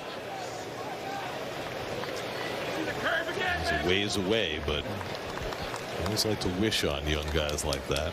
Let's have a plethora now of middle infield and middle of the diamond prospects, both at the upper levels now with guys like Jet Williams and Drew Gilbert and Ronnie Mauricio, and then at the lower levels with guys like Jeremy Rodriguez and Boston Barrow. You want to have athletic guys who can translate into middle of the field defenders. Runners go, and a swing and a miss and a splitter, and that retires the side. Mets grab the lead. They go up 3-2 after 5. New York Mets baseball on SNY is brought to you by CDW. Make amazing happen. By your local Honda dealers. Contact your local Honda dealer today. And by Catholic Health. Long live Long Island. Some of the action on the backfields with the minor leaguers in action. Final game in the big stadium for the Mets before they head to Houston tonight. And Huascar Brazoban, hoping to be on the opening day roster, will pitch in the 6th inning. And gets fastball in for a strike to J.C. Escarra. Well, we saw Max Kranick in the 5th inning work a 1-2-3. He and Brazoban competing for the final spot in that Mets bullpen. Escarra drives one to right center. Cutting in is Taylor to make the catch. 1 out. Brazoban, it's all about throwing strikes. Yeah, being in the zone, trying to get strike one. When he came to the Mets last year, his control eluded him, and in 19 games he had an ERA over 5 and averaged 6 walks per 9 innings in those 19 games, and obviously needs to do better than that. Everson Pereira fouls one away. Well, the scoreboard operator apparently did not get the message that Hayden Senger drove in a run in the last half inning.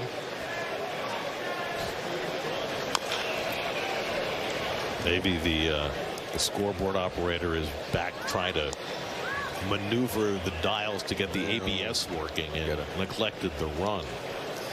That or he's enjoying himself so much with our pace he wants to be here all afternoon. Tie ball game.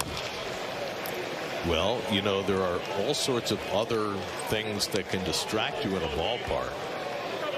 You've got the City Water corner out in left field where they used to have the tiki bar. Yes, I remember that. But, you know, things have evolved in terms of the leeway that we have on our broadcasts. When we first came on with SNY in 2006, we were instructed that we were not allowed to show the tiki bar. It was off limits. No tiki bar.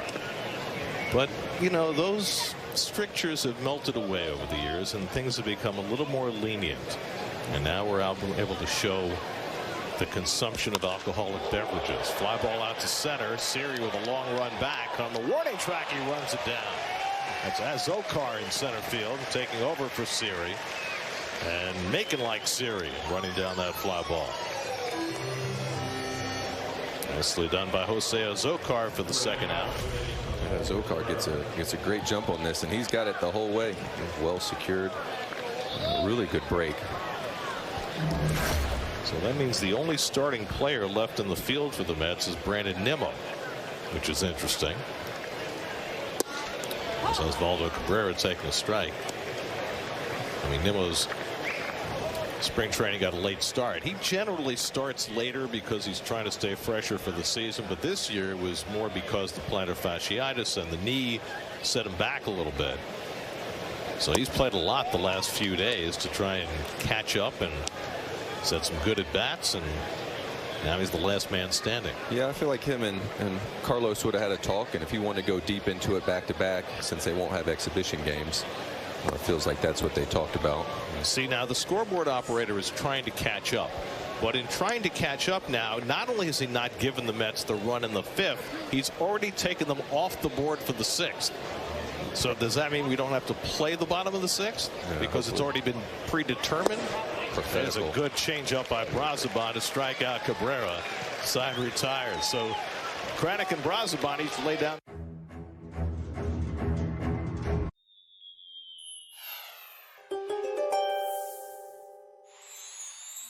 You're one of the more private players on the team, Capricorn, but consider sharing more with the fans so they get to know you better. They're clamoring to see a curtain call from you after knocking it out of the park.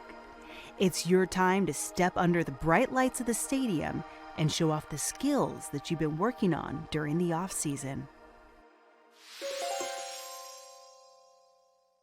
All new in Road to the Show. Your path to 99 progression never stops. Road to the Show, the amateur years. First-person fielding camera, hot shot ground ball, directional analog base running, and so much more. Rated E for everyone. DQ is celebrating 85 years. So we're giving you an 85-cent Blizzard treat in the DQ app. Now for a limited time. Hurry and get your small Blizzard treat for just 85 cents with a $1 purchase in the DQ app.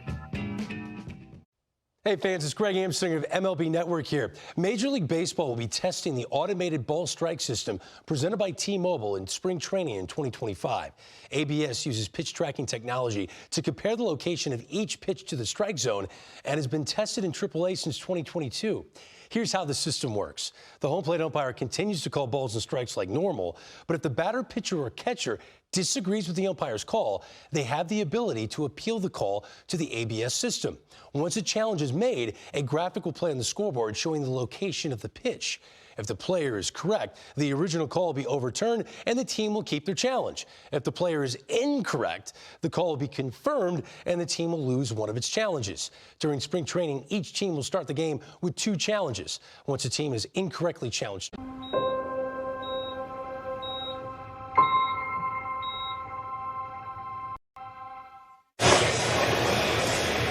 We go to the bottom of the 6th inning. The scoreboard operator has caught up and given the Mets credit for the go-ahead run of the 5th. He's eliminated the 0 in the 6th. So we're right up to date, which means that we can bring in Mets manager Carlos Mendoza from the dugout without worrying about the score being incorrect. Mendy, it's the end of your second spring training as a manager. What's been different this spring from last spring? First of all, I was looking at the scoreboard as well. I was like, we're winning this game. It's been great, man. You know, coming into this second year now, you're familiar with pretty much everyone in the organization. Last year, I felt like I was meeting, you know, 6, 7 guys every day, and then the next day I was introducing myself and, you know, hey, no, I met you yesterday, and I felt so bad, you know. And but this year, you know the systems in place, the leadership, the players, coaches. So from that end, it's been great, and it's been a very good camp and ready to go now. What excites you most about this team? Everything. I like the chemistry of the team. Obviously, we got a lot of talent, but the interaction, the connections, how guys are gelling in that clubhouse is what excites me the most. You know, we know we have a good team. We know we got work to do. We got to go out there and play the games and do it on the field. But I'm excited how the guys are connecting and getting, especially with the new guys that we brought in this year. Yeah. Hey, Mendy. Brandon Nimmo is he's still in there, and he got a chance to play center field last night in 4 bats. Did you guys have a talk about how deep he kind of wanted to go here towards the end of camp? Yes. Stay on his feet? Yes. And, you know, Nimmo, you know, he's all about the numbers and the percentage, and you know, he's tracking everything. And the trainers are tracking the workload. He's got a GPS on him right now. And, you know, before the game, I was like, hey, probably 5 innings today. It's like talking to the trainers, you know, we want to hit that 80% after hitting that 100% yesterday after playing center field. So I checked with him, and he was at 50 according to the numbers. So he's getting pretty close here. But hey, man, like, he's feeling really good. And the fact that he was playing center field yesterday, this was a conversation that I had with him a couple of days ago. That this was something that he wanted to go out there and do it. Not that we need him to do it right now, but look, he was all on board, and he played like you guys saw yesterday in center, and then he's back at it today. They even let him try for the cycle yesterday. Yeah, haven't ever seen one of those in spring training. I know, and then we almost had a guy with 3 homers in Canary.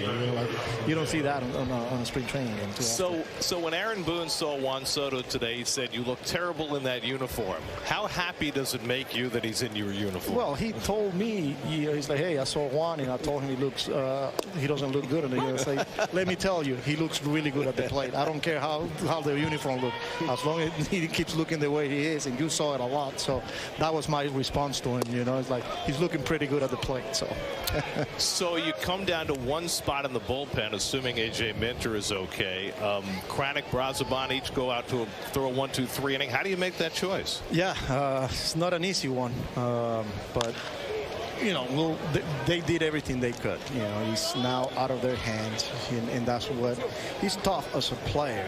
That you did everything you could to break camp to make the team, and it's not up to you. And it happens with a lot of guys. You bring in so many people into camp, and only 26 are going to go up north. And but whoever doesn't make it, the messaging here is.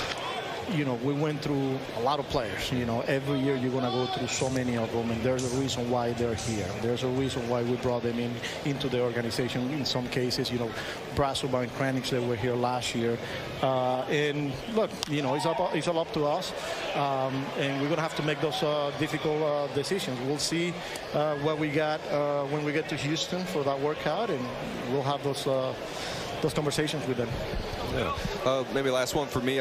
Skipper, I was curious, 1-2 in the batting order looks like it'll be pretty set. I was curious in relation to left-handed and right-handed pitching for Alonso, Nimmo, and Vientos, if that might be interchangeable at all as the season goes on. Yeah, it definitely, we're gonna do it that way, but there's gonna be days where we're facing a lefty, and we probably like Nimmo on that cleanup. It depends how the bullpen, who's the lefty. So we could see Alonso, Vientos, Nimmo. We could see Alonso, Nimmo, Vientos. So it depending not only on the starting pitcher, but who they have available out of the bullpen. Mendy, thanks for joining us. We'll see you in Houston. All right, guys. See you. All right, Carlos Mendoza joining us. We can go to the 7th inning. When you're in the military, you're really... DQ is celebrating 85 years. So we're giving you an 85-cent Blizzard treat in the DQ app. Now for a limited time. Because even if birthdays aren't your thing, getting your favorite Blizzard treat for just 85 cents, that's plenty reason to celebrate. Hurry and get your small Blizzard treat for just 85 cents with a $1 purchase in the DQ app.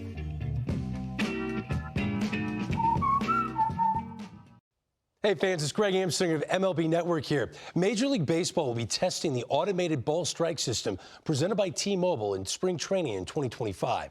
ABS uses pitch tracking technology to compare the location of each pitch to the strike zone and has been tested in AAA since 2022. Here's how the system works. The home plate umpire continues to call balls and strikes like normal, but if the batter, pitcher, or catcher disagrees with the umpire's call, they have the ability to appeal the call to the ABS system. Once a challenge is made, a graphic will play on the scoreboard showing the location of the pitch. If the player is correct, the original call will be overturned and the team will keep their challenge. If the player is incorrect, the call will be confirmed and the team will lose one of its challenges. During spring training, each team will start the game with 2 challenges. Once a team is incorrectly challenged twice. Any other health system in New York. Northwell. Raise Health. Time to check around the majors presented by CDW. Jackson Chourio, who had a fantastic rookie year last year for the Brewers. He is having a great spring, 21 years old, and he'll be playing the Yankees opening day in the Bronx on Thursday. Also notable from around the majors, the announcement by the Padres yesterday that Jose Iglesias has made the club. So congratulations to Jose, and we'll wait for his next release. Yeah, we'll see what the next song looks like out in San Diego. Douglas Oriana, 22-year-old from Venezuela, will pitch the 7th inning for the Mets. He worked in St. Lucie and Brooklyn last year. For Brooklyn, 13 games, 9 starts, 1.86 ERA. That's good, right? Pablo Reyes, who started the game in right field and then moved to third base, takes outside. And if Reyes is part of this team, that's going to be a big part of his role, playing everywhere for the Yankees. And we mentioned they need right-handed bats. Ball and a strike to Reyes. I remember playing against Pablo when he was in Pittsburgh and got traded to Chicago in 2018. He had a nice stretch with them to finish off that season, I do believe. He was in Milwaukee too for a while. So he's made the rounds. Mets got him from the Red Sox last year. So the Mets have now used 8 pitchers today. The only guy who was on the list to pitch today among the major leaguers who has not gotten in yet is Daniel Nunez. I'm not sure whether he's going today or not.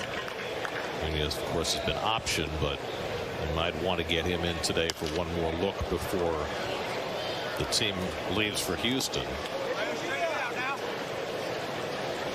So we had Stanek go 2/3 of an inning. Dakota Hawkins finished that inning. Minter worked an inning, gave up a home run. Danny Young worked 2/3 of an inning. Joshua Kanei went an inning and a third. Max Kranick and Huascar Brazoban each worked a 1-2-3 inning in their final showdown for a roster spot. And now it's Douglas Oriana working in the 7th. That's hit toward the hole and a base hit for Pablo Reyes, his 3rd hit of the day.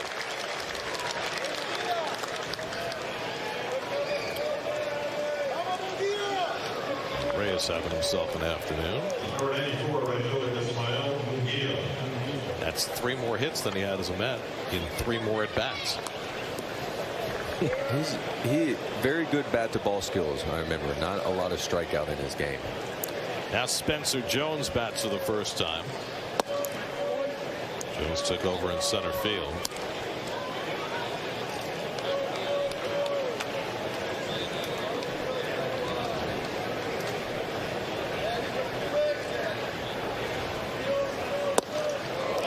Tied in a knot, and he went around on the swing.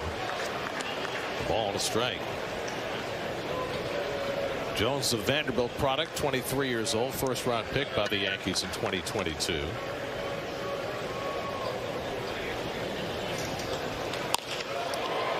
Shallow right field, and that's going to drop in for a base hit. And that is not Spencer Jones. That is Munguia, still in the game. So we apologize. Thought it was one number 94, and it's a different number 94.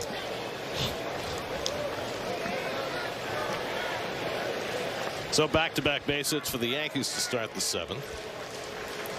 And now Oswald Peraza showing bunt on the first pitch. Peraza's fouled out and struck out. We got Will Hoyt playing first and Acuna at third, tightening up after Peraza showed bunt on the first pitch.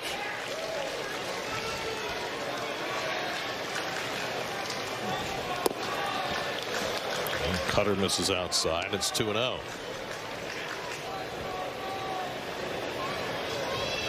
Well, the work is done on the backfields, and now it's up to the groundskeepers to keep it all green for tomorrow.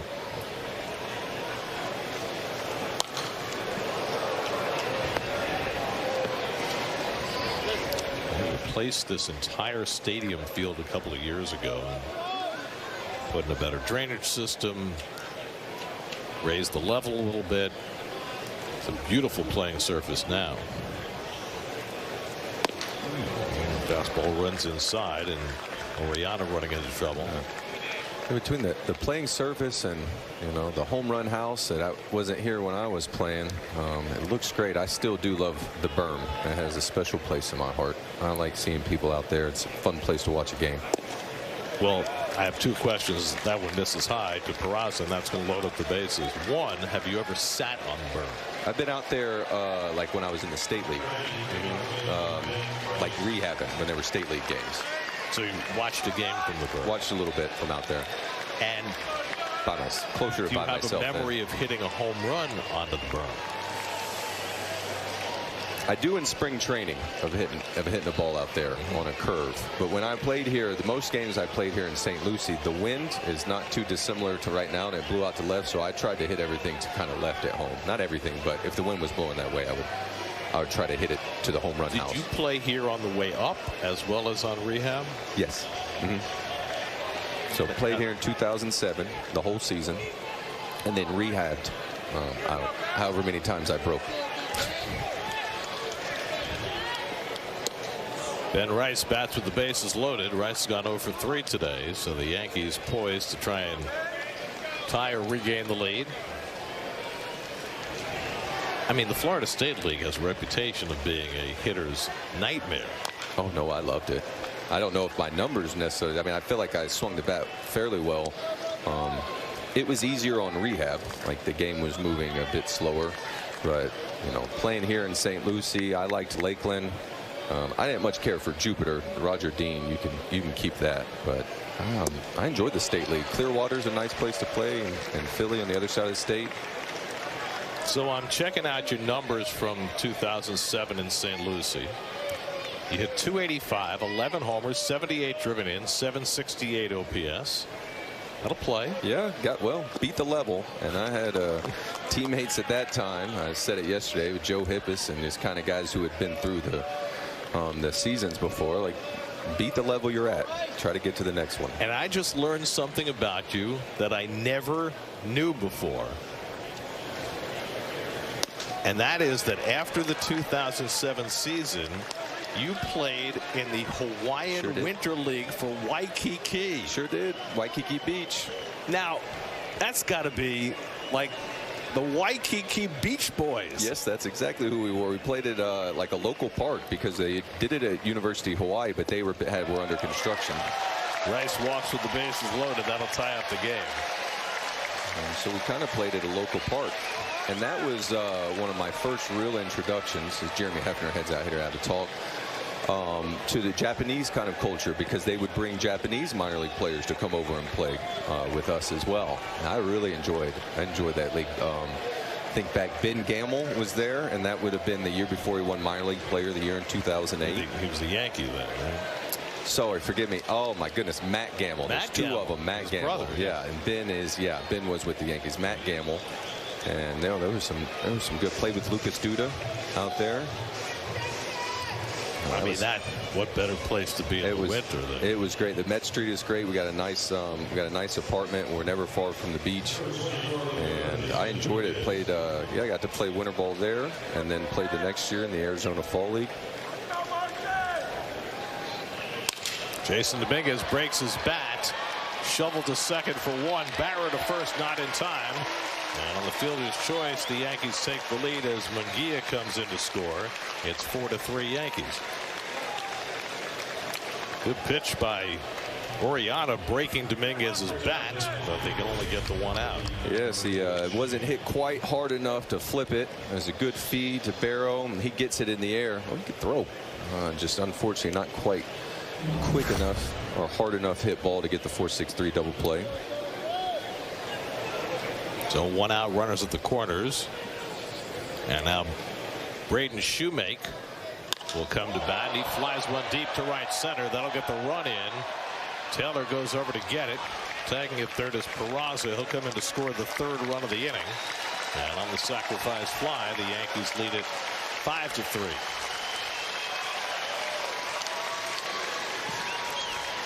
You know, we often talk in spring training about, you know, will they play extra innings if it's tied? I'm not sure we can play the 8th inning. We've used a lot of pitching so far. How many pitchers are you going to bring to the table for a game like this? The Nets have already used 8 of them. Oriana having a devil of a time getting through this inning.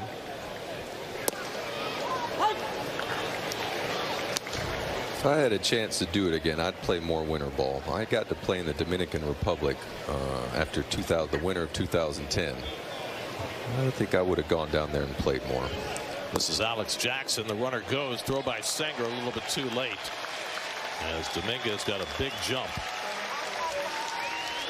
So Dominguez has his second stolen base of the game. Stolen base. That one's on the pitcher, but you can't blame him for wanting to get in the zone. Had a little trouble getting through this inning. For a Martian, he runs pretty well. He did move really well in that. He's physical. Like he's. I was trying to ascertain how he got his nickname, the Martian. It's because they say his skills are out of this world. Okay. All right. It's not a Matt Damon reference. That's in there for a call, strike 3. And Oriana finally puts the inning to bed. Yankees score 3 and lead 5-3 at the break. Here we go.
Visit thisispretirement.org for free resources to help you customize your action plan.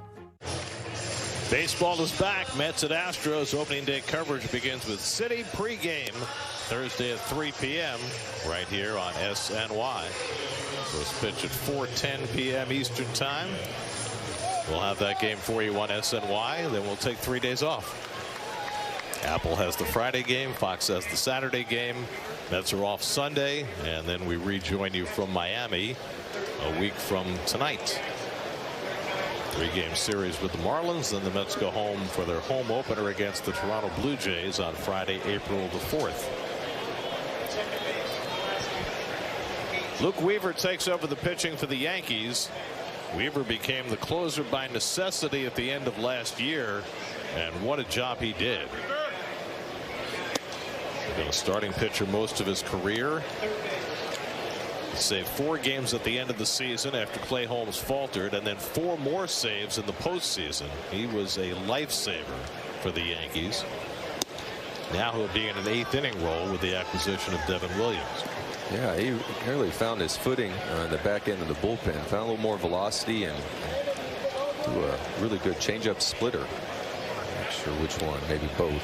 Luisangel Acuna had a base hit his first at bat in this game, and Weaver falls behind him 3-0.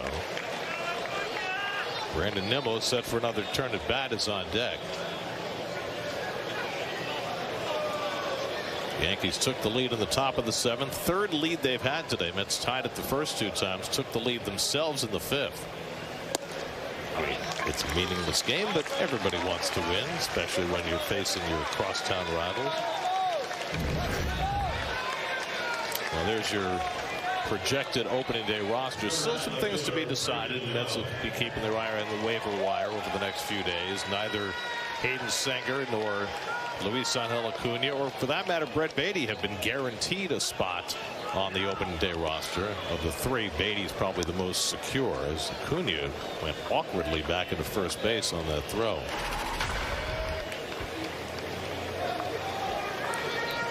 Nimmo's gone 1 for 3, reached on there his last time up.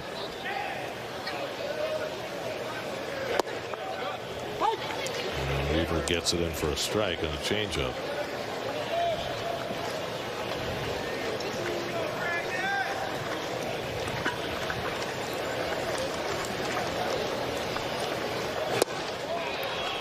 Good split. Yeah, he missed with 4 straight fastballs to Acuna and has gone back-to-back splitters to Brandon.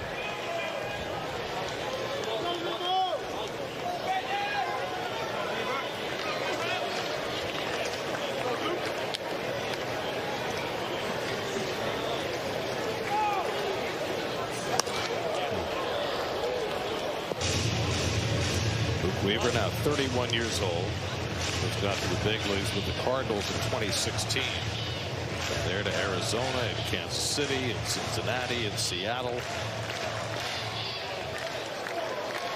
They had a few starts for the Yankees at the end of 2023, and then they moved into the bullpen full-time last year, and he was in 62 games. Had a whip of 0.93. So fewer base runners than innings pitched, and that is always a tremendous sign.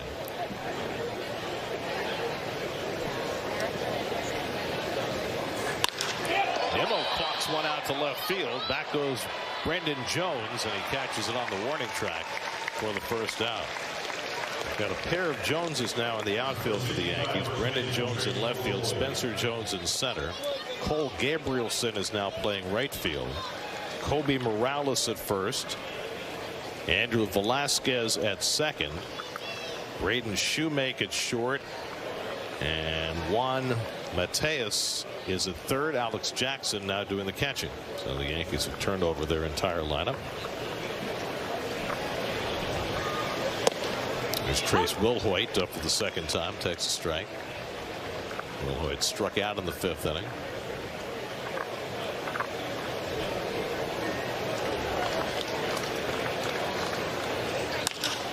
He hits one off the end of the bat to right. Gabrielson in to get it, and that's the second out.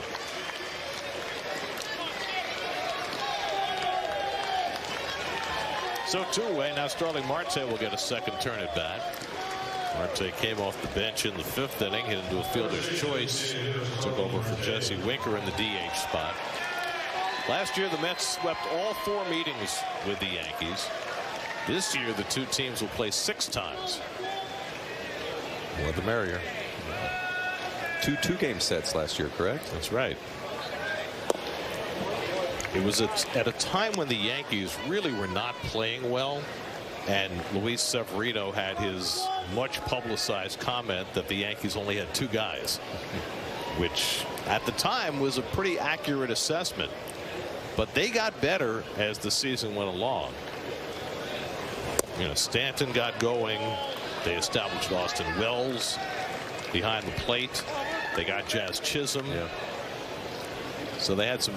Volpe had a really good second half. So the pieces fell into place for them.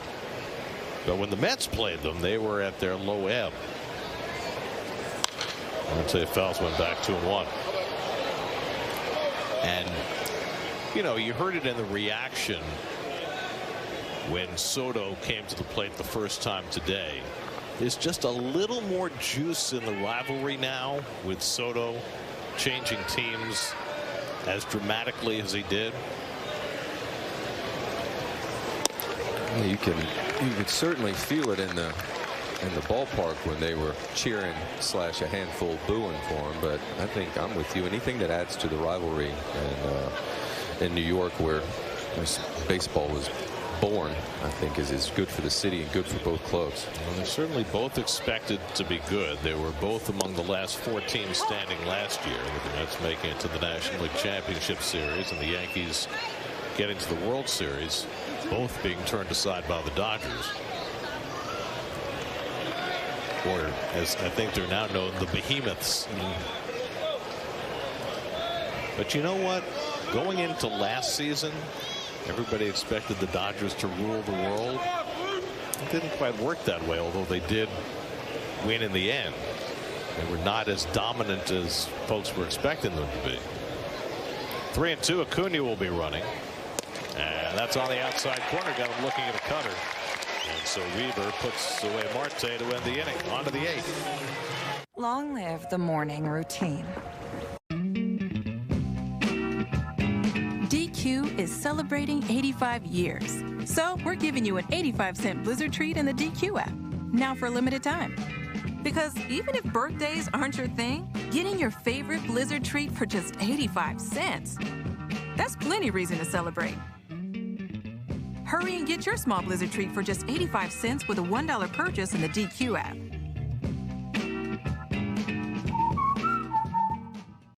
Hey fans, it's Greg Amsinger of MLB Network here. Major League Baseball will be testing the automated ball strike system presented by T-Mobile in spring training in 2025. ABS uses pitch tracking technology to compare the location of each pitch to the strike zone and has been tested in AAA since 2022.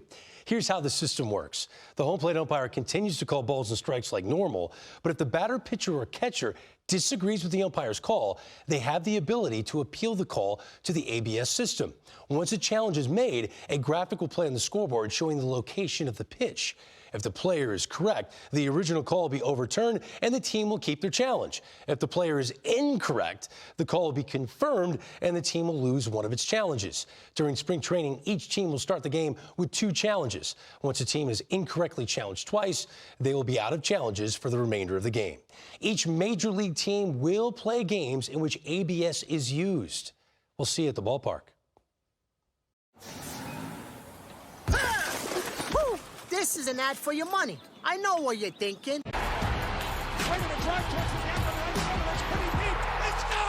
It's gone!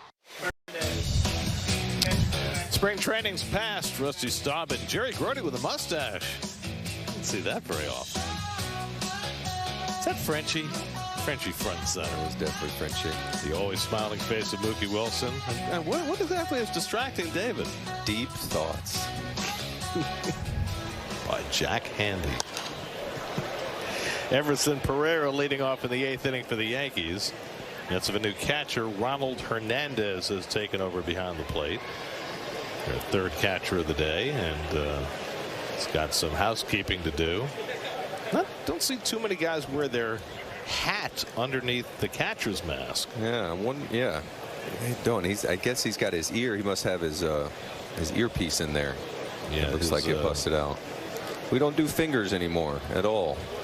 I miss it. You know, there was a time when they were first introducing the pitch comm that some pitchers were adamant, like Max Scherzer, about staying with the old school. But everybody's come around now. Yeah.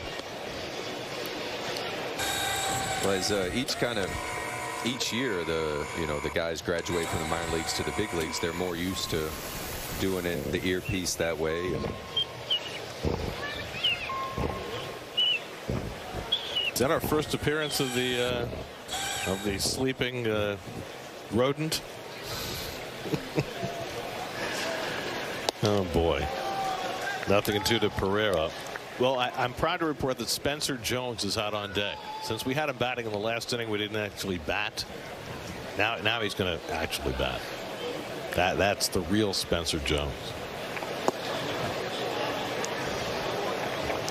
Douglas Oriana working his 2nd inning of relief. It looks like the youngster is going to have to soak up the end of this game. Stretch himself out a little bit. The Mets have used everybody they intend to use.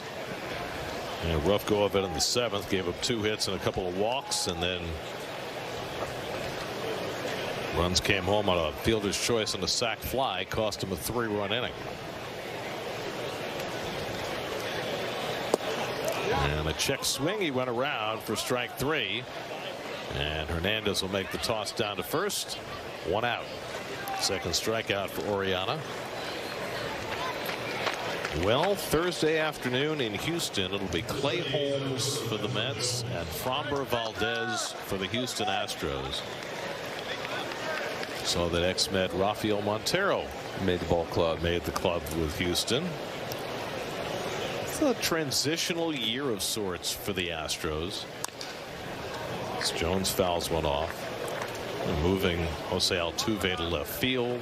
It looks like, although they haven't announced it yet, that Cam Smith, who was the key piece that they got back from the Cubs for Kyle Tucker, is going to make the club. He's only, I think, had 32 games in the minor leagues, but it looks like he might be their starting right fielder. Back on the warning track goes Nimmo, and that ball's out of here. An opposite field home run for Spencer Jones, who announces his actual attendance in the batter's box with drama. And it's 6-3 Yankees.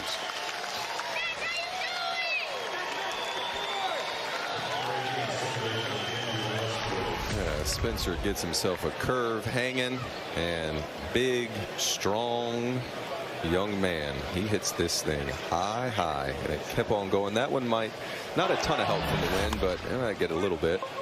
Beyond the bag is Boston Barrow.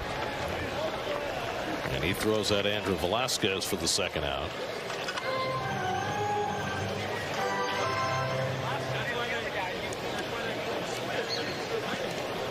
But the Astros have been such a powerhouse over the last half dozen years.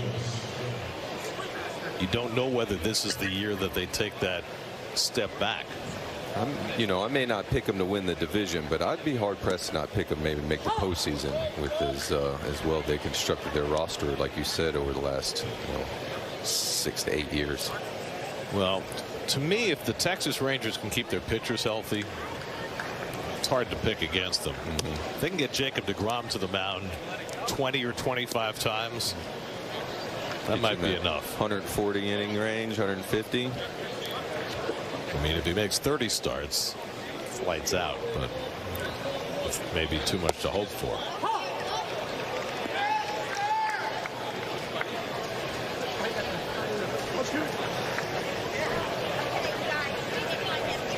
This is Brendan Jones, another one of the Jones boys.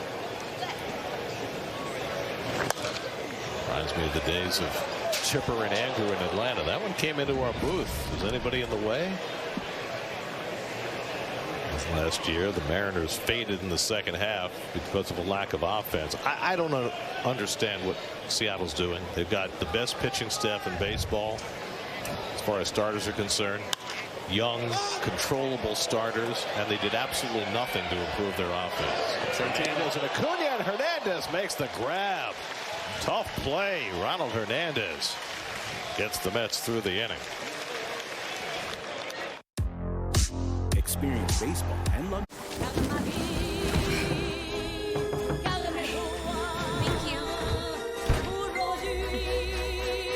Hey, what do you do here?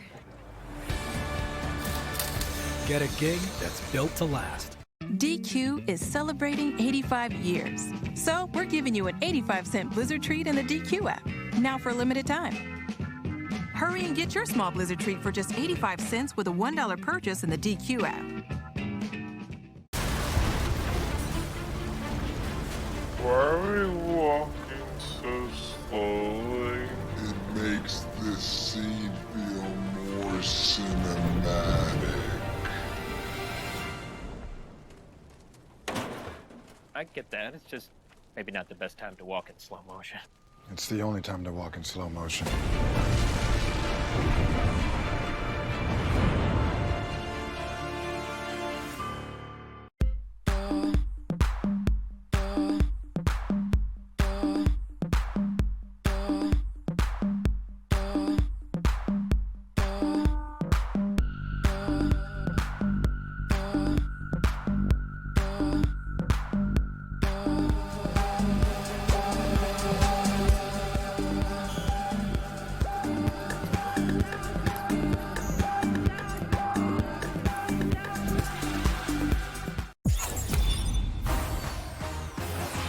You know I got the spirit. Knock it out the park. Knock it out the spirit of the game. Knock it out the park. Knock it out. You know I got the spirit. Knock it out the park. Knock it out the spirit of the game.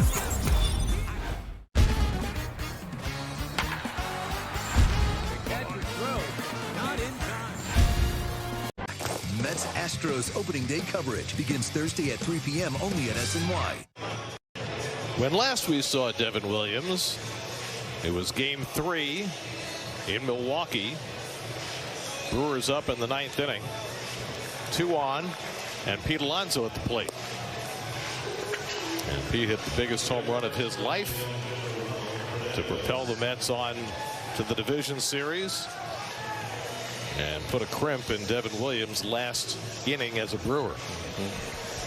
That whole inning for the Mets, I believe Francisco Lindor led it off. I think maybe was it a walk? It just they leaned on him. Nimmo got a hit, and then Nimmo got a hit to bring the that gets the go-ahead run to the plate.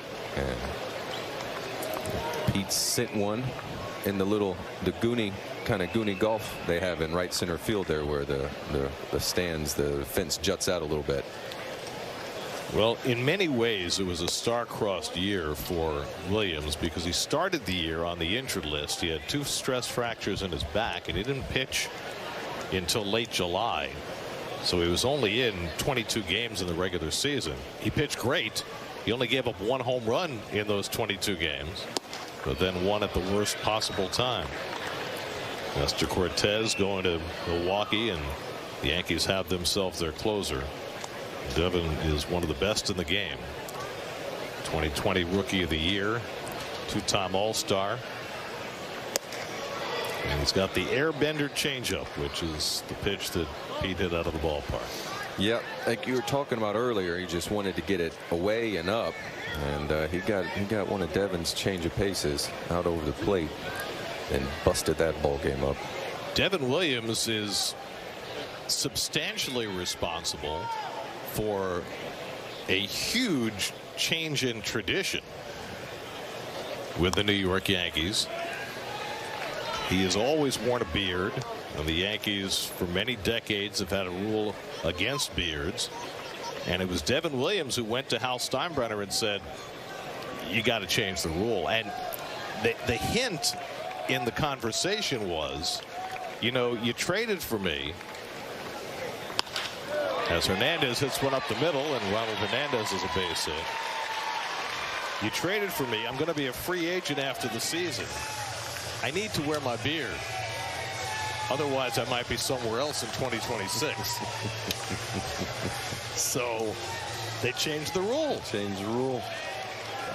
I'm wondering if Hal had been thinking about this. I'm sure he had been, and you get a little nudge from an incoming player. But I think the Yankees have been thinking about this for a while. Can't be the first player that's gone to him about it. It was Boston Barrow. Well, if Johnny Damon cleaned up his act, I mean, everybody else pales in comparison in terms of what he had to change in order to play for the Yankees. Yeah. Felt like he had to change his personality a little bit, which not that he did, but between the beard and the idiots. That's what they called themselves. Yeah. But I mean, he had the caveman look, and he had to tighten it up a little bit. Be like the caveman lawyer, put on the suit. Boston Barrow up for the 2nd time, struck out in his first at bat. And he pulls one down to first, handled there by Morales, and the throw to second. Safe there is Hernandez.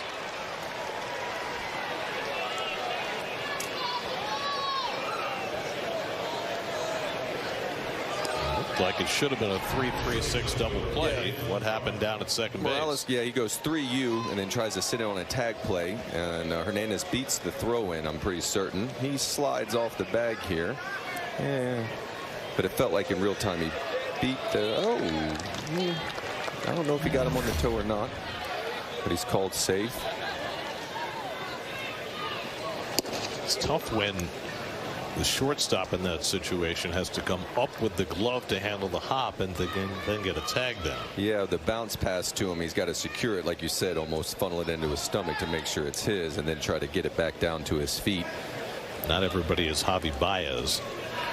Well, pick that ball and make the tag in one motion. He could do it on the backhand and throw it there. Some of us try to do that. They asking the left fielder for help to go dig it out for him. Jose Azocar up for the second time, grounded out his first at bat. A big cut by Azocar, who was trying to put 2 runs on the board, but he got the air bender and came up empty. You feel the crowd urging him forward as they're cheering for the Mets to see if they can get the tying run on the plate.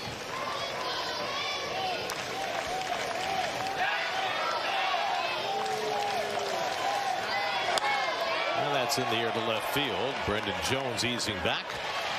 2 out. Well, you ask for it and you get it. How many times do you think the average Mets fan has watched the replay of that home run? I watched it 5-6 times at least that night, and a lot more by everyone else. What a swing. You know, you can make the argument that if Pete doesn't hit that home run, he might be playing somewhere else right now. I think it's a fair argument. Like it allows the Mets to advance the DS and CS, and he continued to swing the bat well, and the team played well. So you get this idea, get these good vibes together, and I think it was very helpful in getting him back. Jeffrey De Los Santos batting for the second time. It just seemed to take an enormous burden off him. Obviously, it was great in the moment, but it seemed to have momentum in terms of removing the albatross that had kind of been plaguing him all season. That free agency was looming. I'm not having my best year. I'm not having a great postseason. And it just seemed to change the entire conversation with one swing. Yeah, I think, you get the big hit in the biggest moment and let you settle into the postseason. And the cool thing about the postseason is it's a separate season from the regular season, and as well, there's not as much competition. Yeah, nobody knows that better than you. I got a great friend of mine. He scouted for the Mets for many years, Steve Barningham, and he said, if you're going to take a ball game over, better to take one over when you don't have as many other games going on. The whole world's watching. Yeah, they got nothing else. They got nowhere else to go.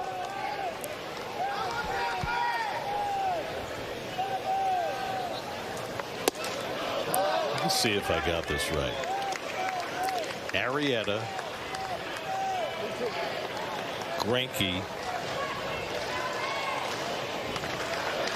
Kershaw? You didn't get Kershaw? Who were the other 3? Kendrick, Rodney, and Johnny Lester. I mean, that is, what a group. That's amazing. I bet it surprises you, but no, it is like, yeah. Over the years, you've built equity in your home. And when you need money for life's necessities, your home can pay you back. Let us show you how you could access $45,000 or more. Visit us online at loandepot.com today.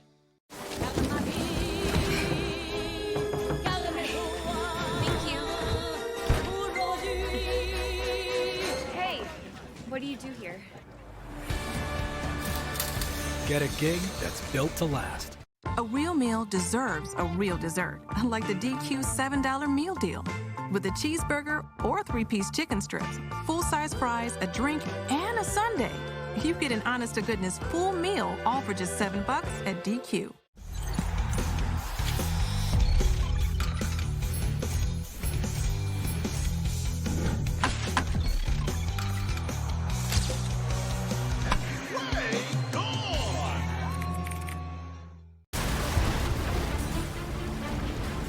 Why are we walking so slowly? It makes this scene feel more cinematic. I get that. It's just maybe not the best time to walk in slow motion. It's the only time to walk in slow motion.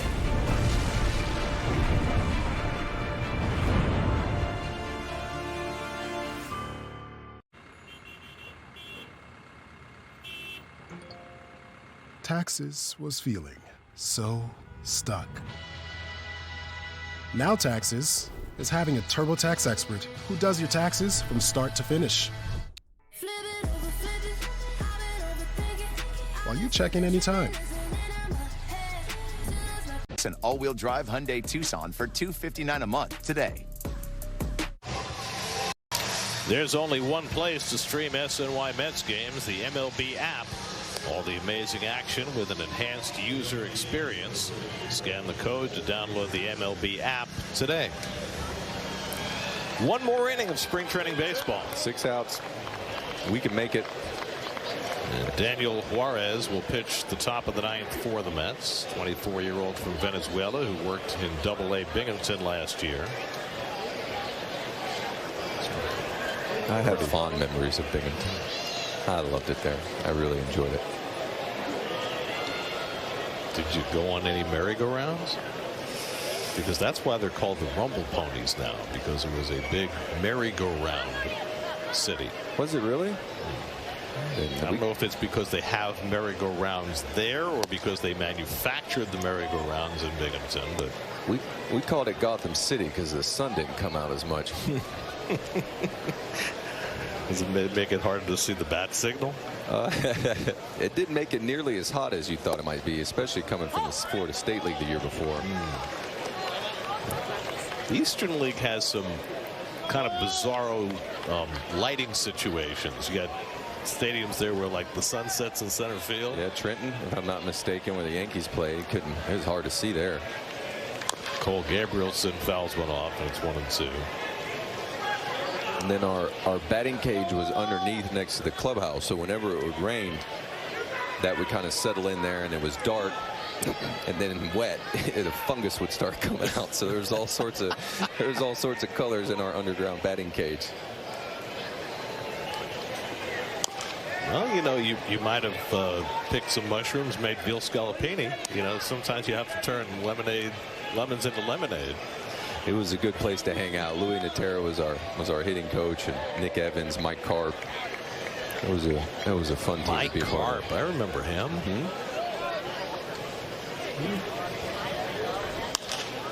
Off the end of the bat to right field. Tyrone Taylor eases over. Retired Gabrielson one away. And then that was the first introduction, because when we played National League games, the pitchers would hit. Our pitchers would hit, so our minor leaguers. Bobby Parnell, John Neese starting. That was on that starting staff. You got to see Bobby Parnell swing take the bat? some turns at bat. Wow. He'd stick his nose in there for you. Bobby Parnell, firefighter now, I believe. Well, he was a fireman, now a firefighter. Always putting out fires. Kobe Morales takes a strike. Man, he had a good stretch closing for us. Until unfortunately had that nerve a little bit, I feel like, in his finger. Yep. He had some serious gas. He was throwing, 100 before most guys were throwing 100. Had a chance for Taylor, and they're 2 out. Clay Holmes gets the start on opening day for the Mets. Mets will go with righties the next 2 days against the predominantly right-hand batting Astros with McGill and Canning. Save the lefty Peterson for the Marlins, and then Kodai Senga. It's a little bit behind everybody else in terms of ratcheting up the pitch count. Will go in the 5th game. And that moves Paul Blackburn to the bullpen, so the Mets will have a starter in the pen in case they need to piggyback with Senga or anybody else. And then presumably after the first 2 weeks of the season have passed and the Mets dispense with all the early off days, they're going to have a stretch of 13 straight games without an off day. And the expectation is that they'll go to a 6-man rotation and plug Blackburn in there.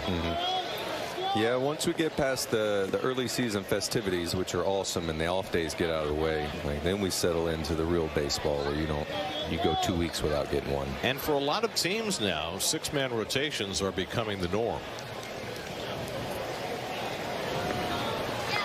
Especially if you have a pitcher who is used to pitching once a week, as the pitchers do in Japan.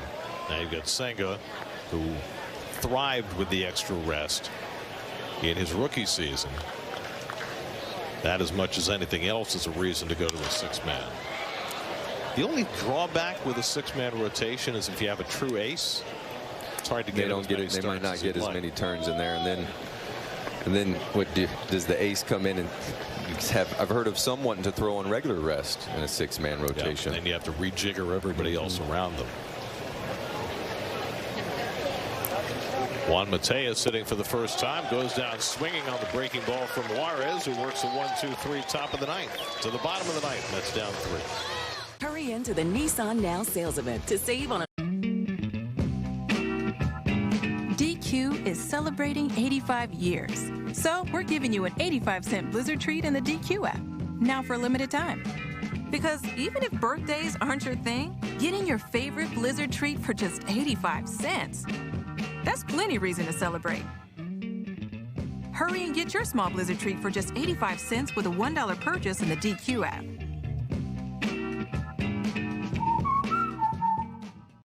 Hey fans, it's Greg Amsinger of MLB Network here. Major League Baseball will be testing the automated ball strike system presented by T-Mobile in spring training in 2025.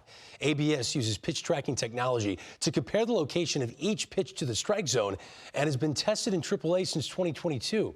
Here's how the system works. The home plate umpire continues to call balls and strikes like normal, but if the batter, pitcher, or catcher disagrees with the umpire's call, they have the ability to appeal the call to the ABS system. Once a challenge is made, a graphic will play on the scoreboard showing the location of the pitch. If the player is correct, the original call will be overturned and the team will keep their challenge. If the player is incorrect, the call will be confirmed and the team will lose one of its challenges. During spring training, each team will start the game with 2 challenges. Once a team is incorrectly challenged twice, they will be out of challenge. Get exceptional offers at your local Audi dealer.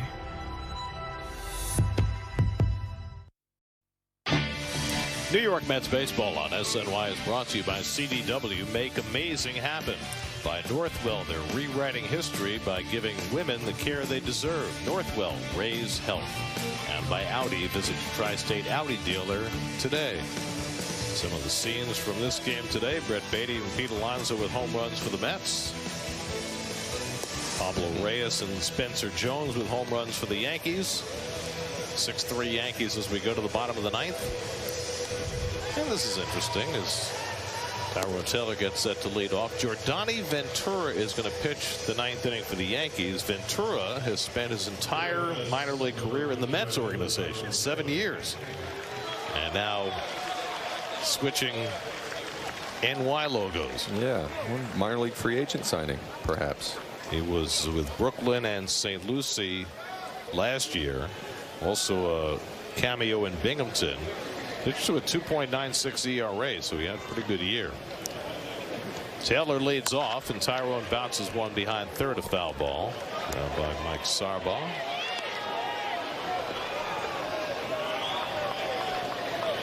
It'll be Taylor, then Luis Angel Acuna, and Brandon Nimmo due up for the Mets. Nimmo's going to get a 5th plate appearance to close out the spring. And Taylor takes a slider for a strike, and it's 0-2. Yankees 6 runs, 7 hits. The Mets 3 runs and 9 hits.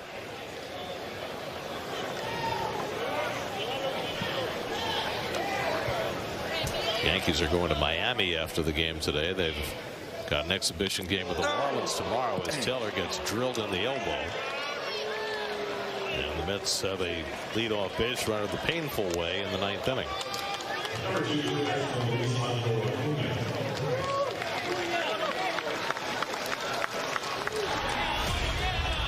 Yeah, gets a fastball running away, hopefully in the elbow guard. No, it wasn't. Got him on the forearm. Yuck.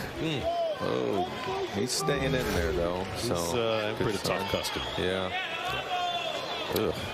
So now Acuna, who's been up twice and reached base both times, a single and a walk.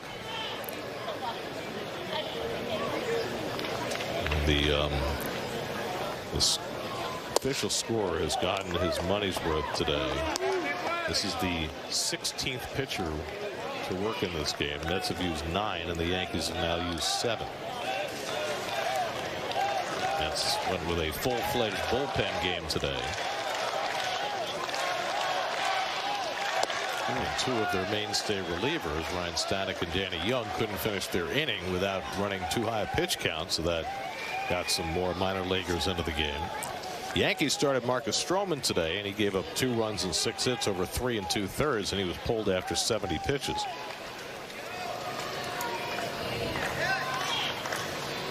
But the Yankees have run a lot of frontline relievers out there today. Williams and Weaver and Leiter and Cruz and Hill are probably their top 5 relievers. All have been in this game.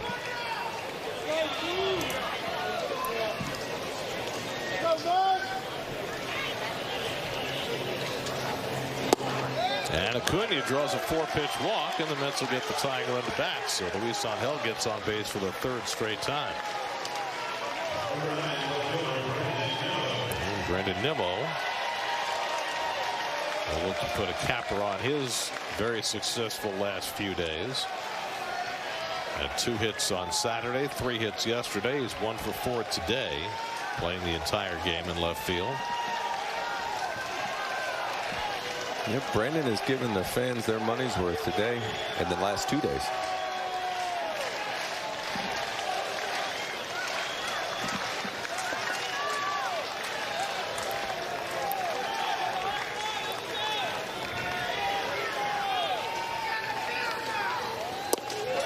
Taking all the way, a call strike.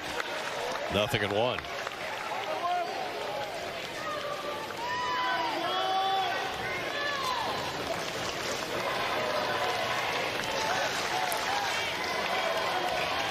Reeves has turned a little bit, blowing more out toward right field. Get one up in the air going that way. It might get a little carry. Yes. Be trying to tie it up. I can guarantee you we're not playing extra innings today. Somebody else's choice. Tie it up. You know, it's funny. The other day we had a tie game on Saturday with the Nationals, and we were talking about whether they use the extra inning rule with a runner at second base in spring training, and nobody seems to know because nobody's played an extra inning game in quite some time. I still don't know. Because I wonder, like, because the extra inning game sometimes is, do you have a pitcher that you want to throw? Right. Run him out there and give him a clean inning without anybody there. But then, like maybe you wanted to practice with the runner at second, right? You have to do that during the regular season.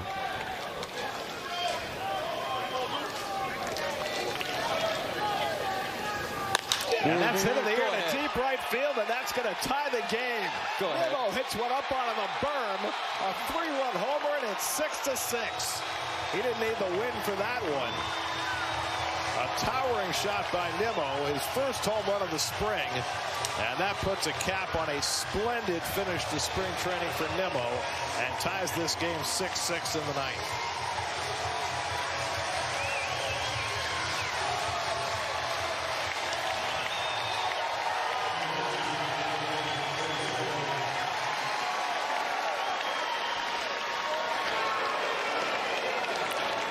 Nimmo, the only guy to play the whole game, and he made it worthwhile. He did. Now Trace Wilhoit has one sail over his head.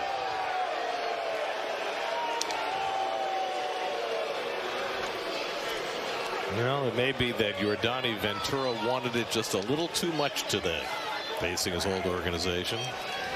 And the hit by pitch being ahead in the count on Tyrone Taylor and put him behind schedule in 4 straight, and then the ringer got him. See if he can get dialed back in. Wilhoit takes a big cut.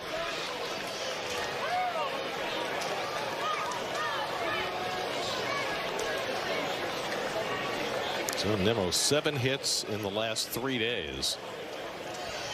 A fine way to close out the spring. And you hope that he can hit the ground running. I mean, it's easy to forget because Nimmo played so well last year at times that he had a career low OPS last year. 2-2 to Wilhoit. So, you know, we talk all the time about Lindor getting off to a better start. Nimmo needs that as well. And Wilhoit tries to check the swing, and he stopped it in time. 3-2.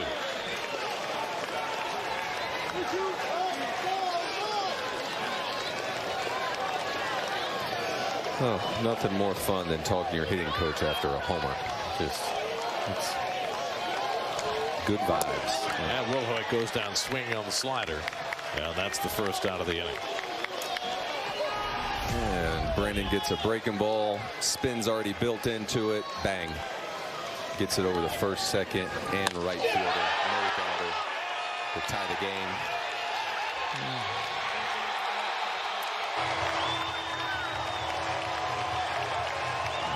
Good at bat. I love it when the swing matches the situation.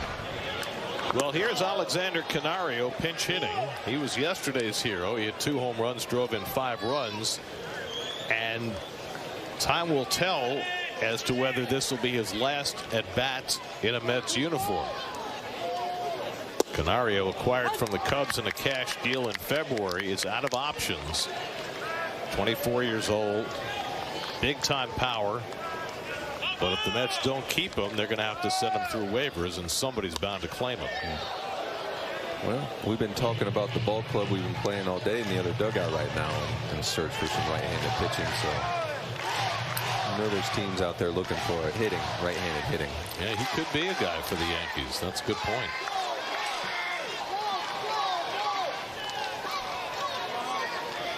And a clock violation called against Ventura, who was not ready to pitch. It's the first clock violation we've seen all spring. 1-2 to Canario. And the breaking ball hammered foul.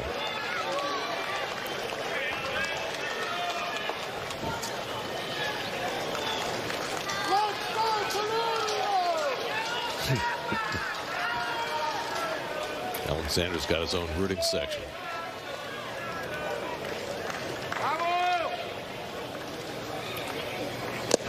And he foul tips it for strike 3. And there are 2 down. So Ventura bounces back after the Nimmo home run with back-to-back strikeouts. The Mets might be on the verge of their 5th tie this spring. 5 ties? Shared the spoil 5 times? If it's not a record, it's got to be close. That feels like a record. I mean, there used to be a time when they played more extra inning games in spring training if the situation called for it, but that seems to be defunct. We're back to the old NHL. Yeah, Brandon and Chavi in there. Still talking about that game-tying home run. Don't you always want to talk about it? I'll talk about it as long as somebody will listen. That's what I'll do. Stop listening. That's what I'll probably still talk about. Ask David. Who talked more, you or him? Oh, about like baseball and hitting. No, There's about crowing about your own exploits. Probably me. He hit so many more. He's used to it. This is a little surprise when I would do it. Ronald Hernandez with a 2-1 count, swings and misses at a back foot breaking ball, and now it's 2-2. We'll be with you Thursday afternoon from Houston. Pre-game coverage starts at 3 o'clock. First pitch at 4:10 Eastern time. Season opener. That's the best season opening team of all time. 2-2 coming. And he struck him out. 3 straight strikeouts for Ventura. And we finish the spring with a 6-6 tie facilitated by Brandon Nimmo's 3-run homer in the 9th inning. Well, I hope you had a good time. I had a blast. Thanks for having me again, and looking forward to doing it in the regular season in D.C. And enjoy your baseball. Enjoy your opening day. I know I will with my son. You'll be watching. Yes. Yeah. You pay attention. Now, I know that you're going to the Boston, Texas game, but, you know, there's a game going on in Houston. I'll be attending to the Mets. Okay. No doubt. I will be attending to the Nets. Murph will be with us down the road. Spring training has come to an end. Tony DeComo says the Mets had 5 ties in 2016. Only he would know that. He got that fast, too. CDW game summary. Beatty, Alonso, Nimmo, all with home runs today. And the Mets and Yankees play to a 6-6 tie to keep the Mets unbeaten streak against the Yankees going. There we go. 5 straight without a loss. 5 straight with 6 chances to come. On to Sports Night comes your way tonight at 11 o'clock. Get you ready for the season and everything else. And then we'll be back with you on Thursday for opening.